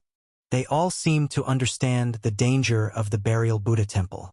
Instead of acting separately, they stuck together, following the instructions of Luminous Master. Su Zimo waited for Luminous Master to make his move. He knew the Buddha realm had a backup plan, but he didn't know what it was. Otherwise, given Luminous Master's strength, entering this place would be suicide. Whether it was Old Jade Village or Vast Violet City, each city had its own law enforcement hall. These people didn't recklessly attack the law enforcement halls, but instead began gathering all sorts of information on the blood-devouring evil race. Su Zimo didn't disturb them and quietly returned to Old Jade Village. The village had a very slow pace of life, and the atmosphere was peaceful. Finally, on a chilly, leaf-falling morning in October, the usually quiet village suddenly became lively. People bustled about, and the village was unusually noisy. Su Zimo and Death God Qin got up and went outside, stopping a villager to ask what was going on. Only then did they understand. The Law Enforcement Hall was recruiting enforcers in the village. According to the information left by the Law Enforcement Hall, it was said that creatures from the outside world had always wanted to invade the ancient realm. The peaceful life the people had now was all thanks to the sacrifices of the enforcers who fought on the front lines. Thus, in the entire ancient realm, every enforcer was seen as a hero. Due to the heavy casualties among enforcers, every 3 years the Law Enforcement Hall would recruit a large number of new enforcers across the ancient realm. Hearing this, Su Zimo scoffed. Enforcers? It's just time to harvest the crops again. What do you mean? Death God Qin frowned. When the pigs are fattened, what do you think happens? Su Zimo asked. They're slaughtered. Death God Qin fell silent for a moment. The so-called fight against evil spirits, becoming enforcers, becoming heroes, all lies. Su Zimo nodded slightly. When those full of passion and dreams arrive, they'll only find a butcher's knife waiting for them. Death God Qin stayed quiet and said no more. What makes people human is that they are not heartless machines. As long as they have a heart, there will always be a conscience. Most people always act indifferent to things that don't concern them. Everyone just minds their own business. People like Seiji Cheng are rare. If it weren't for that particular item, Death God Qin wouldn't be paying attention to this place either. Should we tell them the truth? Death God Qin asked. Do you think they'll believe you? Su Zimo chuckled lightly. He shook his head and said, I only believe in one truth. Chapter 353. My name is Gu Zhe. I am a hero. The only hero who can truly save you is yourself.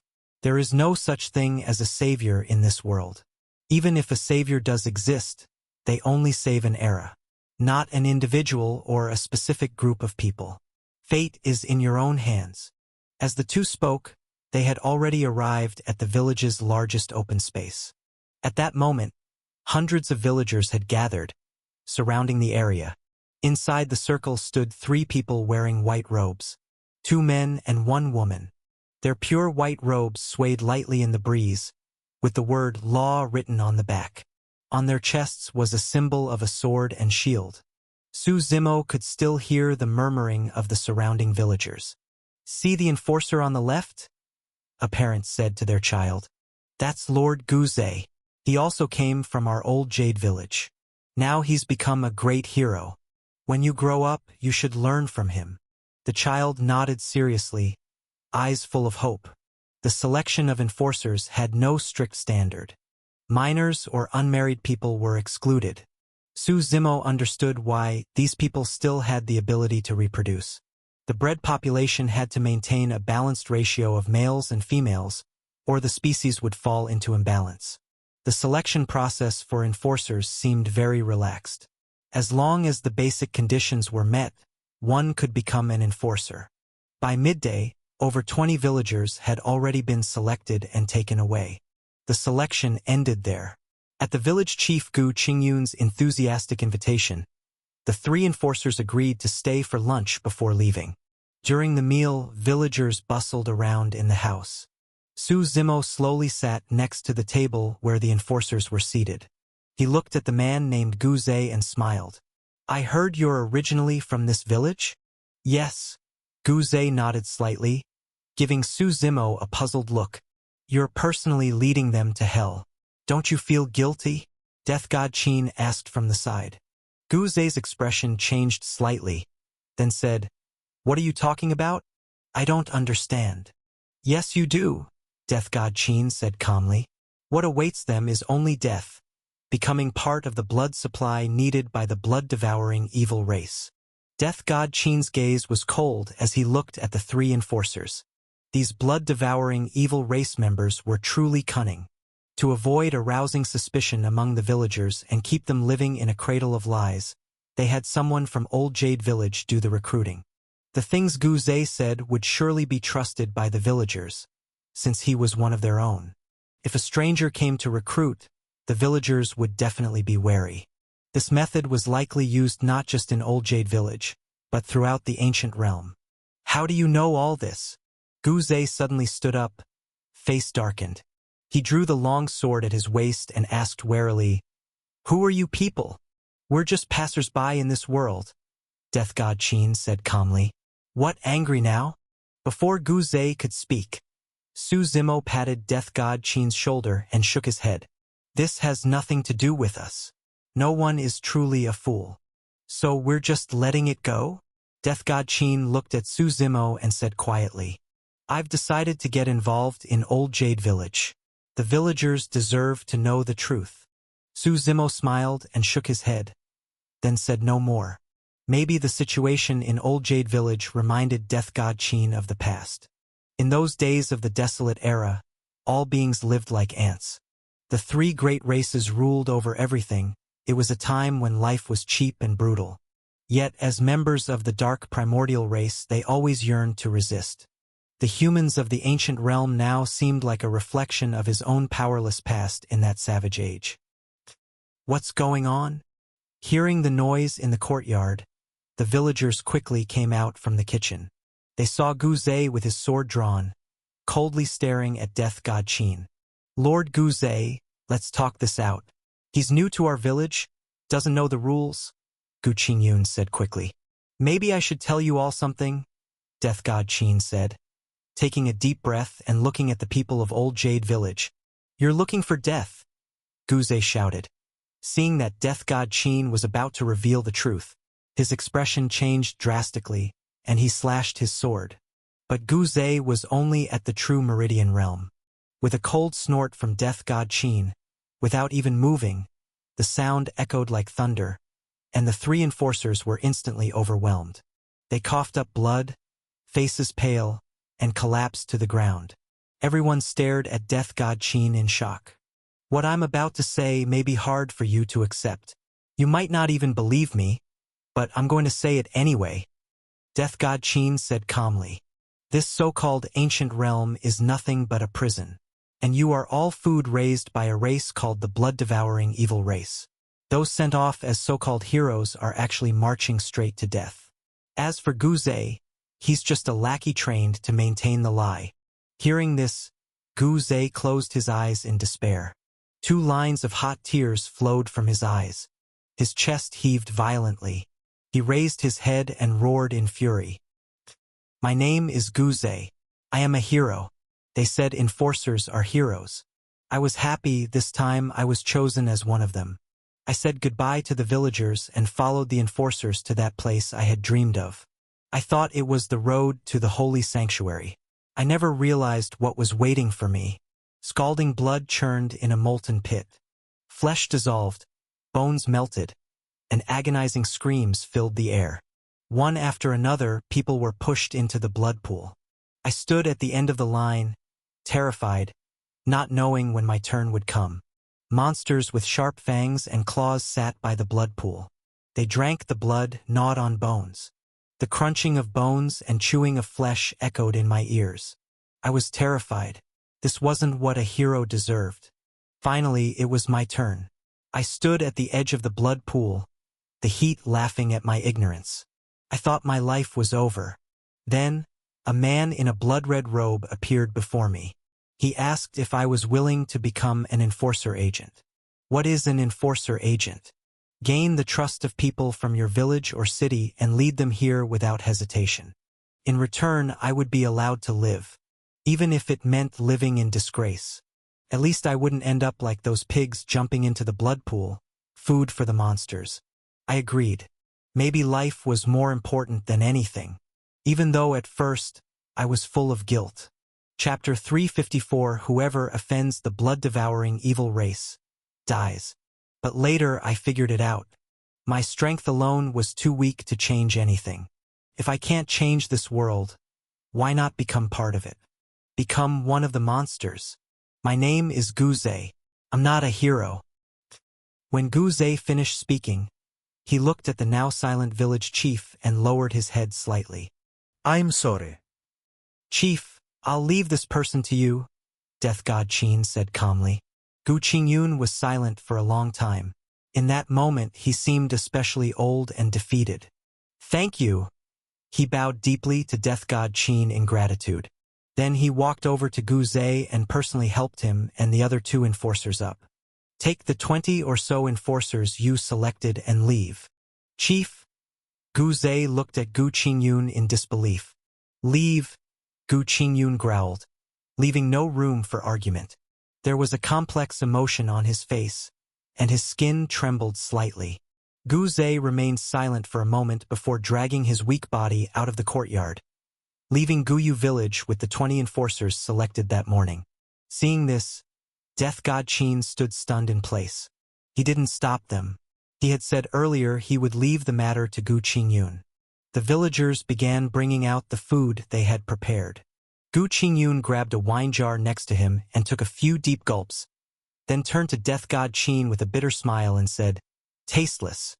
I need an explanation," Death God Qin replied quietly. Groups after groups of people were sent off to become enforcers, become heroes, and none of them ever came back. Gu Qingyun stared into the distance at the setting sun. The sunset dyed half the sky in colors as beautiful as a painting. I never saw any of them again. People said they died fighting evil spirits, died heroically, died gloriously. At first, I believed that too. Until one night, decades ago, a villager who had been sent off as an enforcer came back, covered in blood. He told me it was all a lie. We are birds in a cage, wings broken, wildness erased, just waiting for death. From then on, I understood everything. Then why didn't you resist? Death God Qin asked. Resist? With what? There's no spirit force between heaven and earth. We're just mortals. Even if we barely started cultivating, we're just ants at the spirit meridian or meridian forging realm. Gu Qingyun laughed bitterly. If we don't resist, only a few dozen people die every few years. If we resist, we'll be wiped out. So tell me, should we resist? We're caged birds. Birds that have seen through everything, resigned to being slaughtered. After hearing this, Death God Qin turned to look at Su Zimo, who had been sitting calmly to the side. He remembered what Su Zimo had said earlier. There are no real fools in this world. Some are truly smart. Some pretend to be fools out of necessity. You saw through everything a long time ago, didn't you? Death God Qin asked, looking at Su Zimo. All right, it's time for the real show to begin, Su Zimo said with a smile.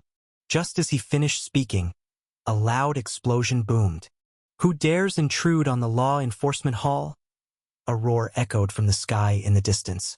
Everyone looked toward the southeast, toward Vast Violet City. Someone is attacking Vast Violet City's law enforcement hall, Gu Qingyun said, focusing his gaze. The Buddha realm is making their move, Death God Qin replied. Chief, I think it's time for us to go too. Su Zimo smiled and said his goodbye. You? Gu Qingyun looked at the two in shock, clearly realizing something. Even though we're doing this for our own reasons, taking down the blood-devouring evil race is still helping you all in a way. Su Zimo smiled. He and Death God Qin rose into the air and left. The villagers of Old Jade Village watched the two figures disappear into the sky, minds filled with unrest. There was an anti-flight barrier in the sky, though it was much weaker than the one in the Buddha burial temple. The people of the Buddha realm had begun attacking Vast Violet City's law enforcement hall, and Su Zimo and Death God Qin were ready to reap the rewards. When they arrived, they found the law enforcement hall completely destroyed. Two powerful cultivators had taken to the sky. One was the luminous master, the other, surprisingly, was Lu Zongfang, the same person who had chatted with Su Zimo earlier in the monastery. Everyone knew of his famed Lu blade technique, but no one expected he had already stepped into the immortal path. He sure hid that well, Su Zimo smiled. With two immortal path cultivators present, the law enforcement hall had been utterly crushed. Just then, the spirit force of heaven and earth began to stir. In this ancient realm where spirit force was extremely rare, even a little was precious. Everyone looked up and saw the source of the gathering energy. A blood-red eye had appeared in the sky. It radiated endless killing intent and eerie energy, just floating there silently. The descendants of those ants from back then? The blood-red eye spoke. Its voice seemed to come from nowhere. Sensing the aura on the people of the Buddha realm, it instantly connected them to the group of Sage Cheng from long ago. "You deserve to die," the luminous master said coldly. "Since you're here, little ants, you'll never leave again." The blood-red eye laughed wildly. Then, a massive rumble echoed across the entire ancient realm. People looked around and saw a vast blue barrier suddenly rise around the edges of the ancient realm. It covered the entire space, blocking off the sealed entrance they had used to get in. The original inhabitants of the ancient realm looked up, unsure what was causing the massive change in the sky. A sky-piercing path began to descend from the heavens, filled with killing intent. It seemed to cut through layers of void, reaching directly to the other shore. It appeared before the crowd, and from the endless darkness within the path, 3 figures slowly walked out. "There are 4 ancient ancestors in the blood-devouring evil race," Luminous Master explained from the side.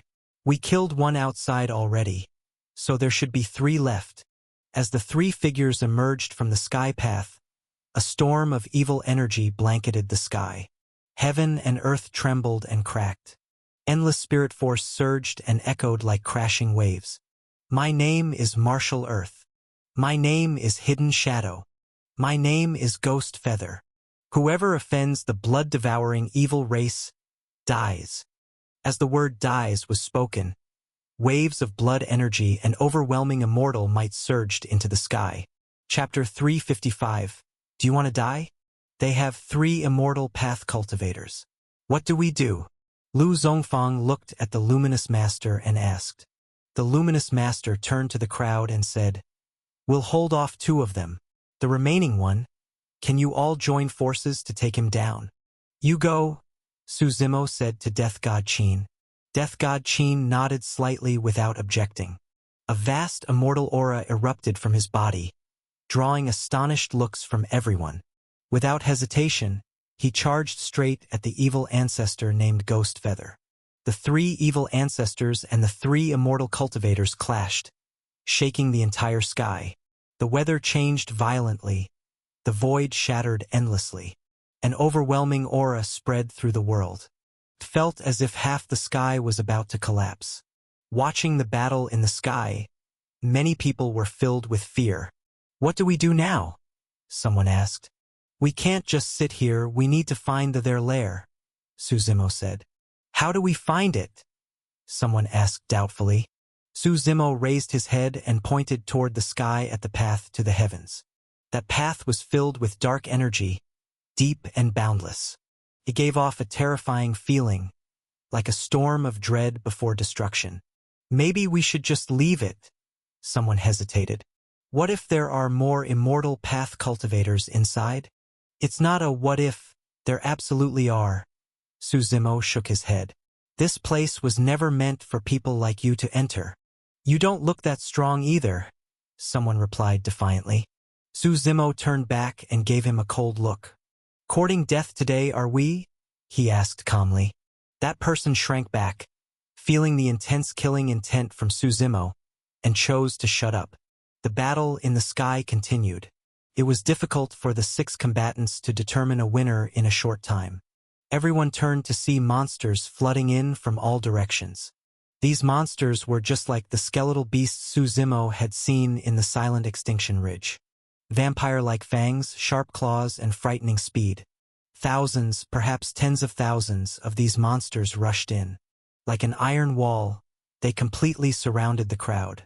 "Are these the blood-devouring evil race?" someone said, face changing. "What now? There are so many of them. Even if they stood still and let us kill them, it would take forever." Su Zimo raised his head slightly and shouted toward the sky, "Luminous Master, if you have a trump card, use it now. Otherwise, we're all going to die here." After that, he looked at the others and said, "If you don't want to die, start shouting with me." Without hesitation, Everyone began calling out for help. Someone sighed, "I never should have come to this Buddha burial temple." "Scared already?" Suzimo laughed. "The real terror hasn't even shown up yet." Hearing the crowd's cries, the luminous master didn't hesitate. As the monsters surged in like a tide, threatening to tear everyone apart, he punched Hidden Shadow away and quickly retreated a few steps. With a cold snort, he pulled a Buddhist lamp from his storage ring. The lamp was triangular, engraved with 3 seals. There was only a layer of lamp oil left inside, with a small flame still flickering weakly. He placed the lamp into the air, letting it float. Spirit force surged around him, and with a wave of his hand, a sea of fire poured down from the lamp. The flames formed a circle, surrounding the crowd, then began to spread outward. These flames were strange and burned with immense life force. Even a small spark carried the might of a wildfire. Any monster touched by the fire screamed in agony. No matter how they struggled, they couldn't extinguish the flames. It was as if their bodies were the perfect fuel for the fire. The golden flames spread faster and faster, blanketing the entire sky. Although the monsters were numerous, they quickly broke apart in chaos. Crackling sounds echoed in all directions. All the burning monsters were reduced to puddles of pus. Seeing his kin die in agony, Hidden Shadow, their ancient ancestor, roared in fury. His true form appeared, a terrifying monster with 9 heads. Each head possessed a different elemental attribute. With a thunderous roar, it charged at the luminous master. "This fire was left behind by Ancestor Heavenless," the luminous master said calmly. "It holds the will of all beings and is meant to counter your blood-devouring evil race." The two clashed again. Seeing most of the monsters perish in the flames and only a few escaping, everyone finally breathed a sigh of relief. "This place is too dangerous. I want to leave," someone nearby shouted, face pale. "The entire ancient realm is sealed. No one can get out." "Then what do? We can't just sit here and wait to die. If we go directly to the blood-devouring evil race's base, isn't that suicide?" As everyone argued, Suzimo shook his head with a smile. Ants should know their place. The blood-devouring evil race wasn't especially large. The sacred fire had just wiped out most of their members. Their leaders were likely still fuming in rage. Suzimo rose into the air and flew toward the path to the heavens. Everyone stared at his back in shock. Is he insane? He's really going. Should we follow? If you want to die, go ahead. Entering the path to the heavens, Suzimo encountered no resistance. The surrounding void fluctuated irregularly, and the path was filled with teleportation arrays. Suzimo walked in the air and stepped into the deepest teleportation array. As his body shifted briefly through space, ripples spread out in front of him like water disturbed on a lake. His body emerged from the void, and his vision opened up. As soon as he appeared, applause echoed around him. He stood in a dark and silent great hall. At the front of the hall was a throne. Below the throne stood 9 figures. The person on the throne was hidden in the shadows. Only a faint outline could be seen. The face was completely obscured. "You really are bold," someone said, "to come alone to the heart of our blood-devouring evil race." Looking at the figures at the top, Suzimo chuckled. "The evil god and his 9 evil generals, huh?" Chapter 356, 10 Immortals Descend. In the blood-devouring evil race, the true ruler behind the scenes was not the so-called 4 ancient ancestors. Of course, the world only knew about the 4 ancient ancestors. Very few knew of the true master behind them, the evil god, and his 9 evil generals who rarely appeared. Each of the 9 evil generals possessed power equal to the ancient ancestors. Especially the evil god himself, his power was like his existence, completely shrouded in mystery. At this moment, upon hearing Suzimo's words, the evil god paused, then calmly said, "It seems you know quite a bit. Would I have dared come to your Buddha burial temple without preparation?" Suzimo smiled. This place is called a forbidden ground even if a grand emperor were still alive. Then let me see your preparation, the evil god replied calmly. One of the 9 evil generals seated below, the secret warrior of the soldier secret, raised a massive hand and struck at Su Zimo. These 9 evil generals cultivated the legendary 9 secrets. Lin Bing Doja Jie Shu Zhu Qian Xing. Each secret represented the limit of a level of self. As the general's hand fell, endless sharp energy spread in all directions. A deafening explosion shook the entire hall. Su Zimo stood still, unmoving. A pair of giant hands extended from the void and blocked the strike for him. The person in the void never showed themselves. After blocking the blow, they disappeared without another move. Interesting, the evil god sneered. The dark mist in the hall began to dissipate. Only now did Su Zimo clearly see the figures before him. The 9 evil generals didn't look much different from each other. All were cloaked in wide black robes, resembling the monsters from the outside. But the evil god himself looked more human. He was a pale-faced young man in a white feathered robe, giving him a sickly appearance. If he didn't open his mouth to reveal 2 sharp fangs, he looked no different from an ordinary person. "Tell me why you're here," the evil god said coldly. He leaned lazily on his throne, staring at Su Zimo like a man judging the soon-to-die. "To kill all of you and take what I want," Su Zimo replied with a slight laugh. "Big words." The evil god licked his lips, the 2 fangs flashing coldly in the dark. At Su Zimo's words, the 9 evil generals released terrifying pressure. 9 different beams of immortal light burst from their bodies, jointly pressing towards Su Zimo. "Before battle begins, shouldn't you eliminate unnecessary variables first?" Su Zimo said with a smirk. The evil god's eyes narrowed. With a wave of his hand, several streams of dark energy shot into the surroundings. With cracking and shattering sounds, mirrors suspended in the air within the main halls of many imperial lineages across the Middle Continent and the 4 other continents shattered. "They're cautious. I'll give them that," a deep voice muttered. "At least we now know that place is far stronger than we imagined. A forbidden ground is still a forbidden ground. But who is that young man? Send people to investigate and monitor all activity at Buddha Burial Temple closely. It's not something we can confront yet." As the mirrors shattered, the evil god coldly snorted. "A bunch of little rats. I heard your race was once exiled," Su Zimo said with a smile. "A race that should have been wiped from existence long ago. Who in this world is born above others?" The evil god said calmly. "Even if our existence causes more deaths, it's survival of the fittest. Those who die simply don't deserve to live." Su Zimo shook his head and smiled. "And you do." Looking at the 9 evil generals' soaring power, Su Zimo raised his hand.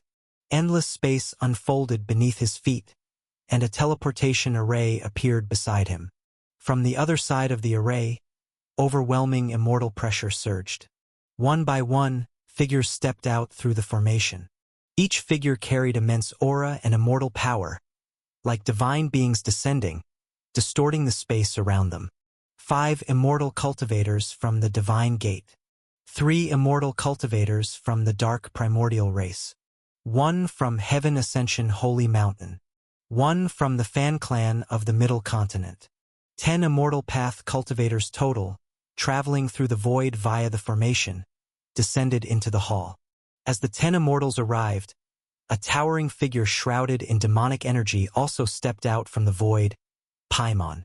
"Greetings, my lord," he shouted respectfully. The 10 immortals behind him also shouted together. Su Zimo turned his head and looked at the pale-faced evil god.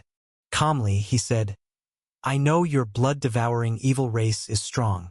To return from exile, it couldn't have been easy.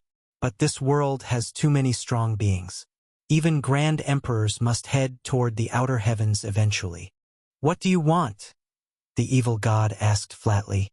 "There's no grudge between us. If what you want isn't too much, I can give it to you." "Smart people know how to adapt," Su Zimo smiled. I want the 9 revolutions God Tower physique and the heavenly Tao crystal. That's impossible. You should know that. The evil god shook his head. You might understand their value, but I understand it better.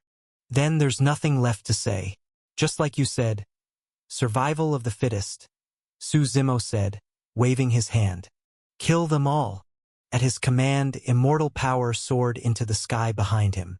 The 10 immortal path cultivators took to the air and charged forward. Paimon also stepped slowly toward the evil god. Feeling Paimon's powerful aura and Tao energy filling the surroundings, the evil god said coldly, I've met someone like you before, many years ago. Paimon narrowed his eyes. Grand Emperor Shui Ming. The evil god continued. Back then, he came to the Buddha burial temple thinking he could take something from us. He ended up trapped for 7 days before escaping. Grand Emperors are just ants, Paimon said coldly. A Grand Emperor only opens the 9 meridian gates. For someone like him who had lived across an entire era, he had seen countless stronger beings. Let's hope you don't end up like him, the evil god snorted. At that moment, endless evil energy gathered in the sky, clashing wildly with Paimon's demonic energy. The evil god's body expanded dozens of times in size, bursting through the temple's ceiling. His figure tore through the layers of darkness, looming over everyone present. Chapter 357, 10th Meridian Gate. As the evil god's massive body loomed over everyone, his claw came crashing down. With a loud boom, the entire hall collapsed. Only when the hall fell did Su Zimo clearly see the location of the blood-devouring evil race. It was a space completely shrouded in darkness, without a single trace of light.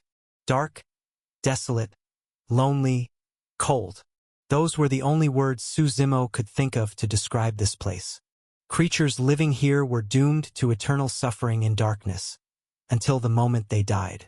So this is the land of exile? Su Zimo looked around. The blood-devouring evil race's true base was not within the ancient realm. The ancient realm was merely a prison for raising their food. They controlled it from the outside. But ironically, they themselves also existed within another cage, the land of exile. They were just caged birds too. As you can see, there's no life, no light, no spirit force here. Races cast into exile can only die alone in cold darkness. The evil god said calmly. We have suffered here for generations. Hearing this, Paimon frowned slightly. In this realm, he couldn't feel any trace of Tao energy. It was as if his path had been blocked by something. Don't bother trying. The land of exile is a place abandoned by the heavenly Tao. The evil god sneered. Even a grand emperor can't sense Tao here.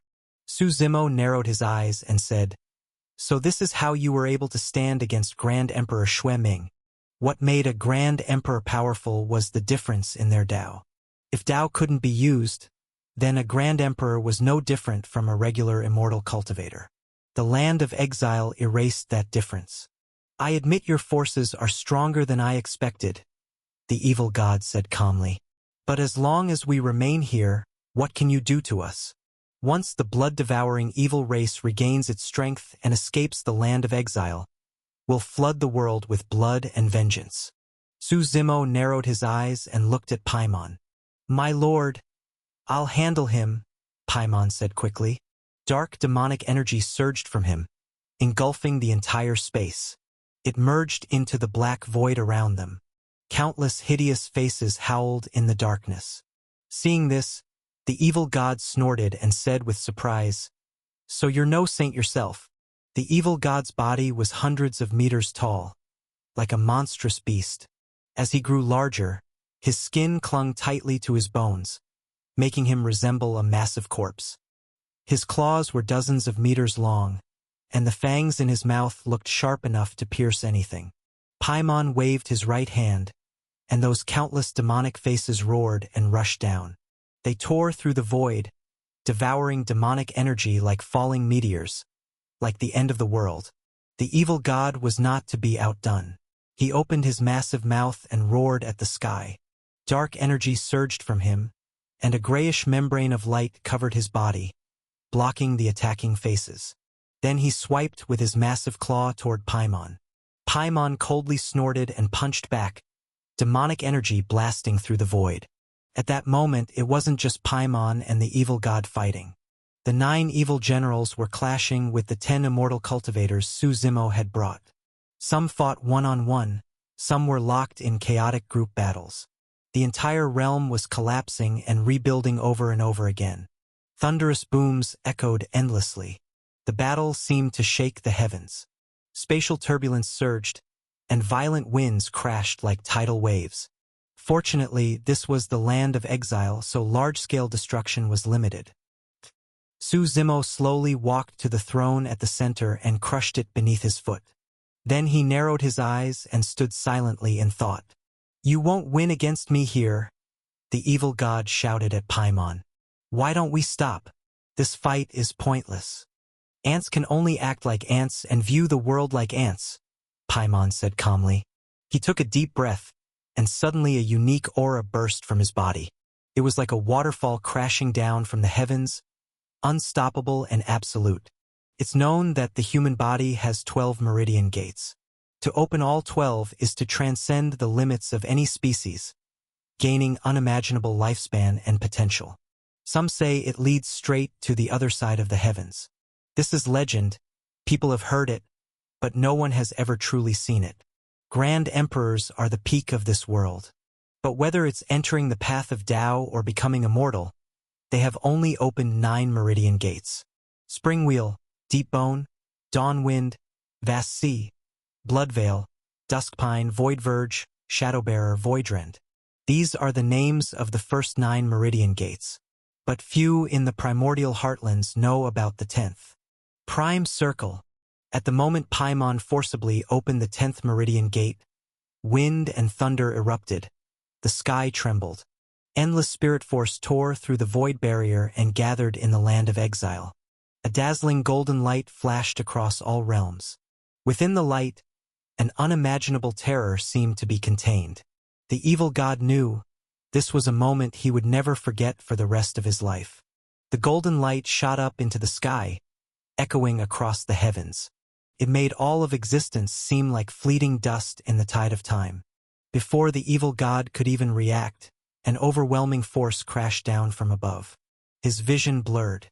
When it cleared, he realized he was now hovering above the ancient realm. The surrounding space had been completely sealed, making escape impossible. Not only him, even his 9 evil generals were all suppressed. He looked at the man before him. Paimon, dressed in a blood-red robe, stood tall in the wind, respectfully facing Suzumo. The evil god looked at Paimon. This man had opened the 10th meridian gate. His body trembled slightly. There was fear and also awe. This was a realm he had longed for all his life but could never reach. A being beyond even a grand emperor. A true ancient overlord. Now this man stood before him, calm and ordinary, as if this level of strength was nothing to him. He looked again at Suzumo, unable to understand why a being of that level would follow Suzumo's lead. Chapter 358, Acquiring the 9 Revolutions God Tower Physique. The evil god couldn't understand it. He was simply stunned by the power behind Suzumo. What confused him even more was how a being that had transcended the Grand Emperor realm could even exist on the primordial heartlands. According to logic, once someone advanced to the level of a Grand Emperor, they had to go to the outer heavens to break through further. Paimon looked up and frowned slightly. In the sky, thunder was flashing, and a crimson lightning bolt was forming at the center. It looked like it was preparing to strike with a deadly blow. The crackling of thunder gathered overhead. Paimon knew this was the heavenly tribulation, summoned because he had forcibly opened the 10th meridian gate, violating the laws of this world. Unless he left for the outer heavens, the heavenly Tao would try to destroy him. "My lord, give me a moment. I need to take care of this," Paimon said as he pointed to the sky. Suzumo nodded, watching Paimon's figure leave. He had a feeling that Paimon was getting closer and closer to his ultimate mission. Maybe one day Paimon would have to leave for good. Suzumo also knew he needed to grow stronger quickly. He turned his gaze toward the evil god, who was still suppressed and unable to move. Are you trying to bring extinction to your race? Su Zimo asked calmly. Isn't that up to your whim? The evil god replied with a bitter smile. By now, he had completely lost the imposing presence of the supreme terror he once was. He had returned to his pale, sickly-looking young human form. It didn't feel good to have his life and fate gripped in someone else's hands. He had experienced that before when his race was exiled, and now again, facing near extinction. Your race depends on blood to survive, which means the killing will never end. Su Zimo said coldly, hand over everything your race has. I'll let a portion of your bloodline survive, so it can continue on. The evil god stayed silent for a moment, then said, I'll give you everything, and I swear never to step outside the land of exile again. Let all of us go. How about that? Fine. Su Zimo nodded slightly. Really? The evil god was stunned. He had only said that to test Su Zimo. He hadn't expected him to actually agree. I only care about what I came for. As for the rest, as long as your blood-devouring evil race doesn't cross me, it has nothing to do with me. Su Zimo shrugged. As for the people of the ancient realm, I'll tell them the truth. Those who want to leave can go out to the real world. Those who want to stay can do so. It's their choice. Thank you, the evil god said after a brief pause. No need to thank me. Honestly, I was planning to wipe you all out for some peace, Su Zimo said, shaking his head. It was Paimon who pleaded for your lives. He asked me to spare you. The evil god was slightly taken aback by this. Clearly, he hadn't expected it. And Su Zimo wasn't lying. Paimon had indeed asked for mercy earlier.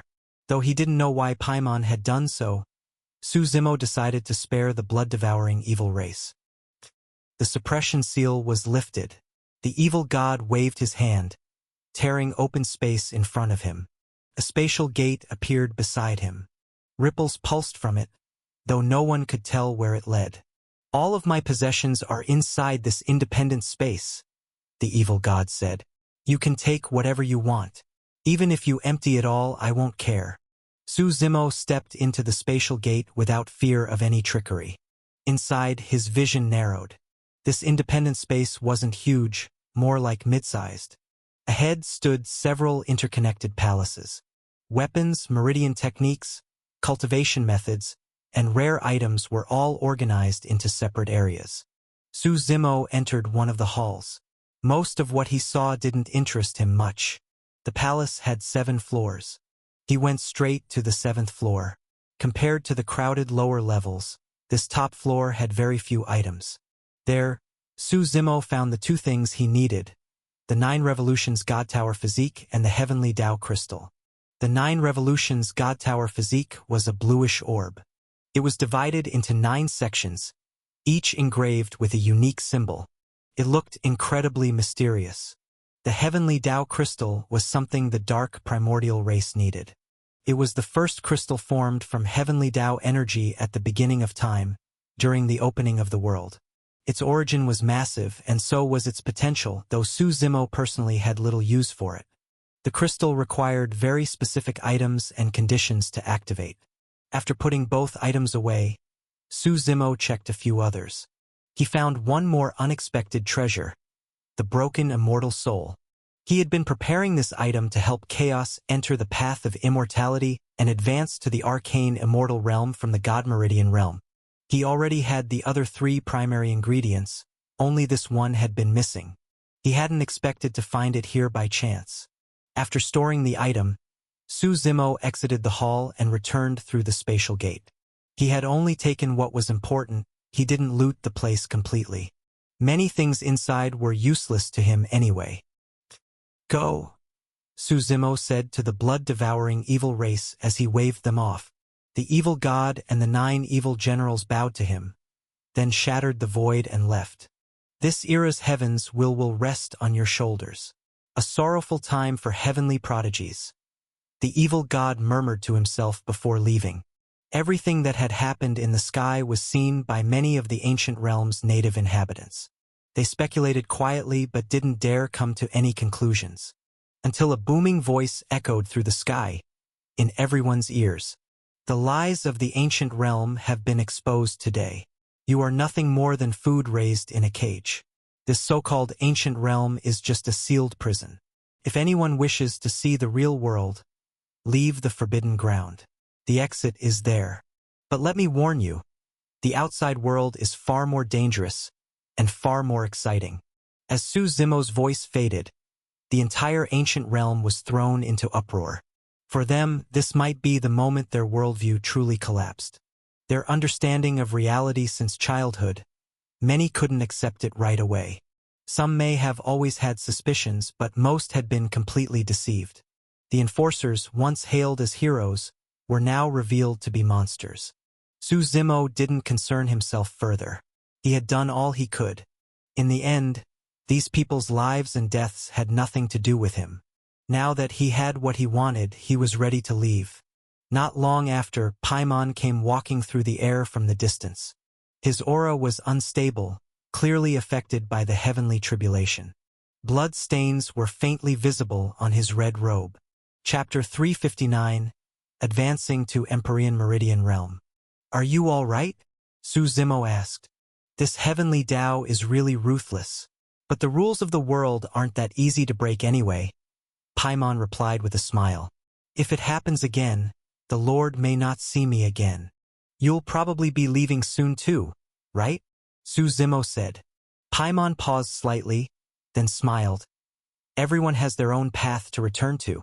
Isn't it the same for you, my lord? I don't know what my path is. I just keep moving forward, Su Zimo said calmly. Strong enough to win against everything. Then fate and death won't matter. Paimon nodded heavily and said, I believe in you, my lord. After chatting with Paimon for a while, Su Zimo also met up with Luminous Master and Death God Qin.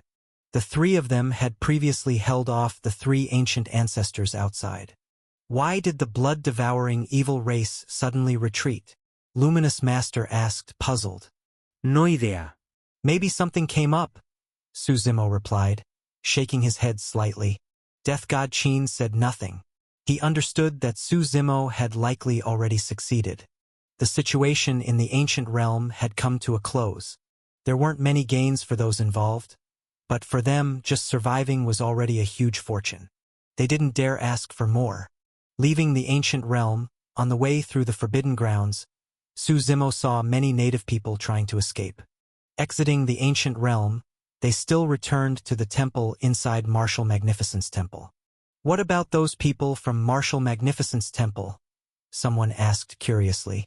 Wu Qianjun and the others were brought out in restraints. Su Zimo didn't interfere. He knew Luminous Master wouldn't kill them. Compared to the panic and fear of others, Wu Qianjun looked much calmer and more composed. So, what should I do with you? Luminous Master asked Wu Qianjun and the others. I've thought it over these past few days. Letting the blood-devouring evil race open the entrance here. I may not be the culprit, but I was still an accomplice, Wu Qianjun said calmly. I accept whatever punishment you decide. Even death would not be undeserved. Just seal the temple, Luminous Master said after a moment of silence, then left. The rest of the crowd quickly followed behind. Watching everyone leave, Wu Qianjun stood silently for a long time. His lips trembled, as if he wanted to say something. In the end, he said nothing. At that moment, his back looked much older than before. Su Zimo and Death God Qin arrived at the city of Buddha Reverence and found a meditation room. You should give me that item now, Death God Qin said eagerly. Afraid I'd go back on my word? Su Zimo Lauget. As he spoke, he tossed the heavenly Tao crystal to Death God Qin. I'm a man of my word. Thank you, Death God Qin said seriously, receiving the crystal. He truly understood now the power of the Burial Buddha Temple, and knew that without Su Zimo, their dark primordial race would have had no chance of getting the crystal. If you ever need help, bring the Death God token and come find me. If I run into something I can't solve, your dark primordial race wouldn't be able to help either, Su Zimo said with a smile. shaking his head. After a short conversation, Death God Qin rushed back to his clan with the heavenly Tao crystal. Su Zimo was also preparing to advance to the Empyrean Meridian realm and push it all the way to its peak. Causing too much noise in Buddha Reverence City wouldn't be good. So Su Zimo left the city, heading somewhere more secluded to break through. After all, he was about to fuse with his second battle physique. This couldn't be taken lightly. Leaving Buddha Reverence City, he flew west for several dozen kilometers. Finally, Su Zimo found a relatively quiet mountain. He carved out a deep cave halfway up the mountain, and so began a long period of cultivation. Breaking through the 7th Meridian Gate, from the Imperial Meridian Realm to the Empyrean Meridian Realm. The most distinct symbol of this advancement was the God Soul. Only those with a complete God Soul could be considered true Empyrean Meridian Realm cultivators. Humans have 3 souls and 7 spirits. None can be missing. The God Soul is the true soul formed at a certain level of cultivation. It enhances the practitioner's abilities in all aspects. Of course, the God Soul is also extremely fragile. If destroyed, it could be fatal. Su Zimo sat cross-legged, with chaos guarding the cave entrance just in case. At this moment, his consciousness had entered the world of his true fate. The primordial chaos bead floated in mid-air, and the power within it slowly poured into his body.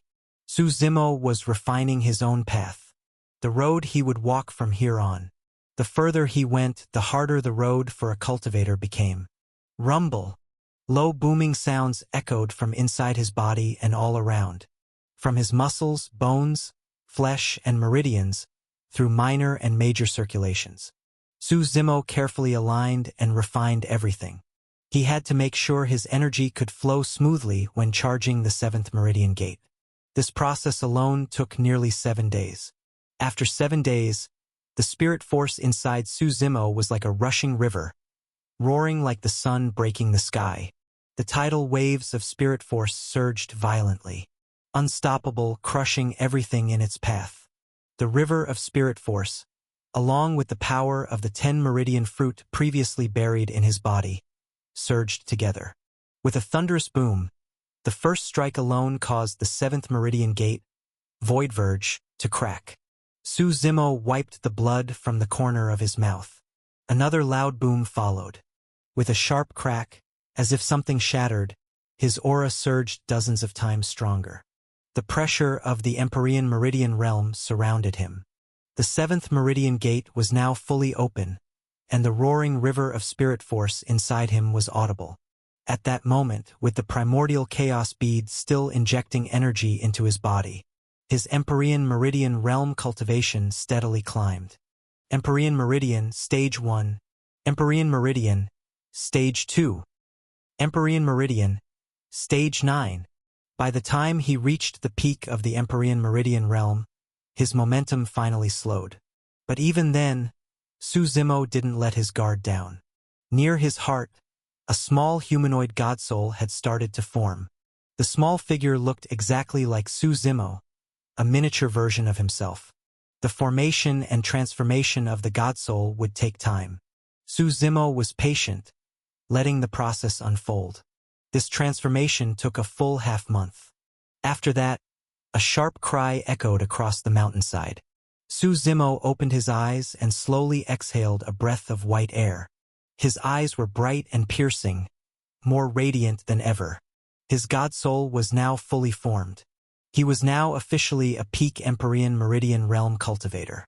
Chapter 360 Physique Fusion. The little figure of the god soul sat cross-legged on Su Zimo's abdomen, eyes closed. It was naked and expressionless.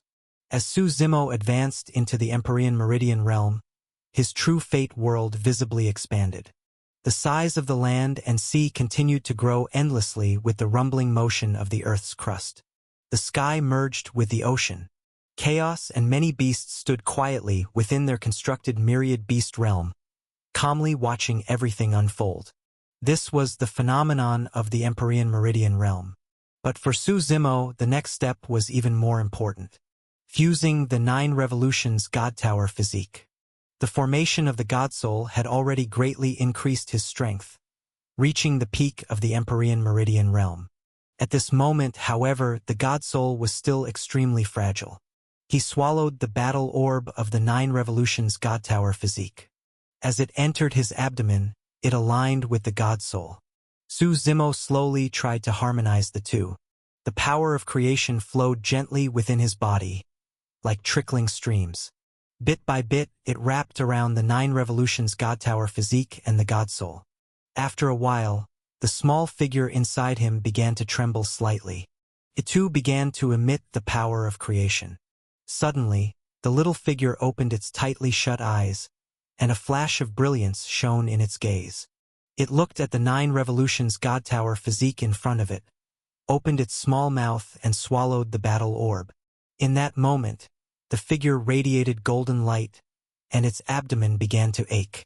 Its expression twisted, rolling painfully inside Su Zimo's body. Su Zimo quickly used the power of creation and the Tree of Life to heal the figure's injuries. The Tree of Life was still highly effective for treating god soul wounds. Cracks had already appeared all over the figure's body, as if it might shatter. Under Su Zimo's full efforts, the figure slowly absorbed the power of the 9 Revolutions God Tower physique. Gradually, it adapted to the existence of the battle physique. Though only a short moment had passed internally, a long time had already gone by in the outside world. Much later, the figure slowly stood up, once again sitting cross-legged in its original posture. But it was now completely different. It wore 9-colored armor. The armor was divided into 9 towers, each guarded by a fierce beast. The figure looked imposing, radiating powerful light and sharpness. If Su Zimo's god soul were to be attacked in the future, one would first have to break through the defenses of all 9 towers. Ordinary people likely couldn't even break through one. Moreover, the 9 Revolutions God Tower physique was not only defensive, its god soul attacks ranked among the highest of all methods. Su Zimo slowly opened his eyes. The cave he was in had grown damp and dark, spiderwebs filling the corners. As they say, there are no years in the mountains and no days in cultivation. It had been 2 full months since he advanced to the Empyrean Meridian realm and fused with the 9 Revolutions God Tower physique. That was already considered fast, thanks to the Tree of Life. Su Zimo wasn't afraid of injuries and would often push his body to the limit before stopping. In later stages, things like enlightenment or breaking through to higher realms could easily take 100 years. Su Zimo walked out of the cave. He had expected sunshine, but what greeted him was thick falling snow. Snowflakes danced through the air between heaven and earth. The withering leaves and golden autumn had quietly passed during his seclusion. He walked across the thickly snow-covered ground, his silhouette gradually fading into the wind and snow. A line of deep footprints stretched behind him, fading into the distant horizon. If you laid out a map of the eastern continent, it would be a magnificent vast land. The 6 imperial lineages were its most powerful forces, but they didn't truly control the entire core area of the eastern continent.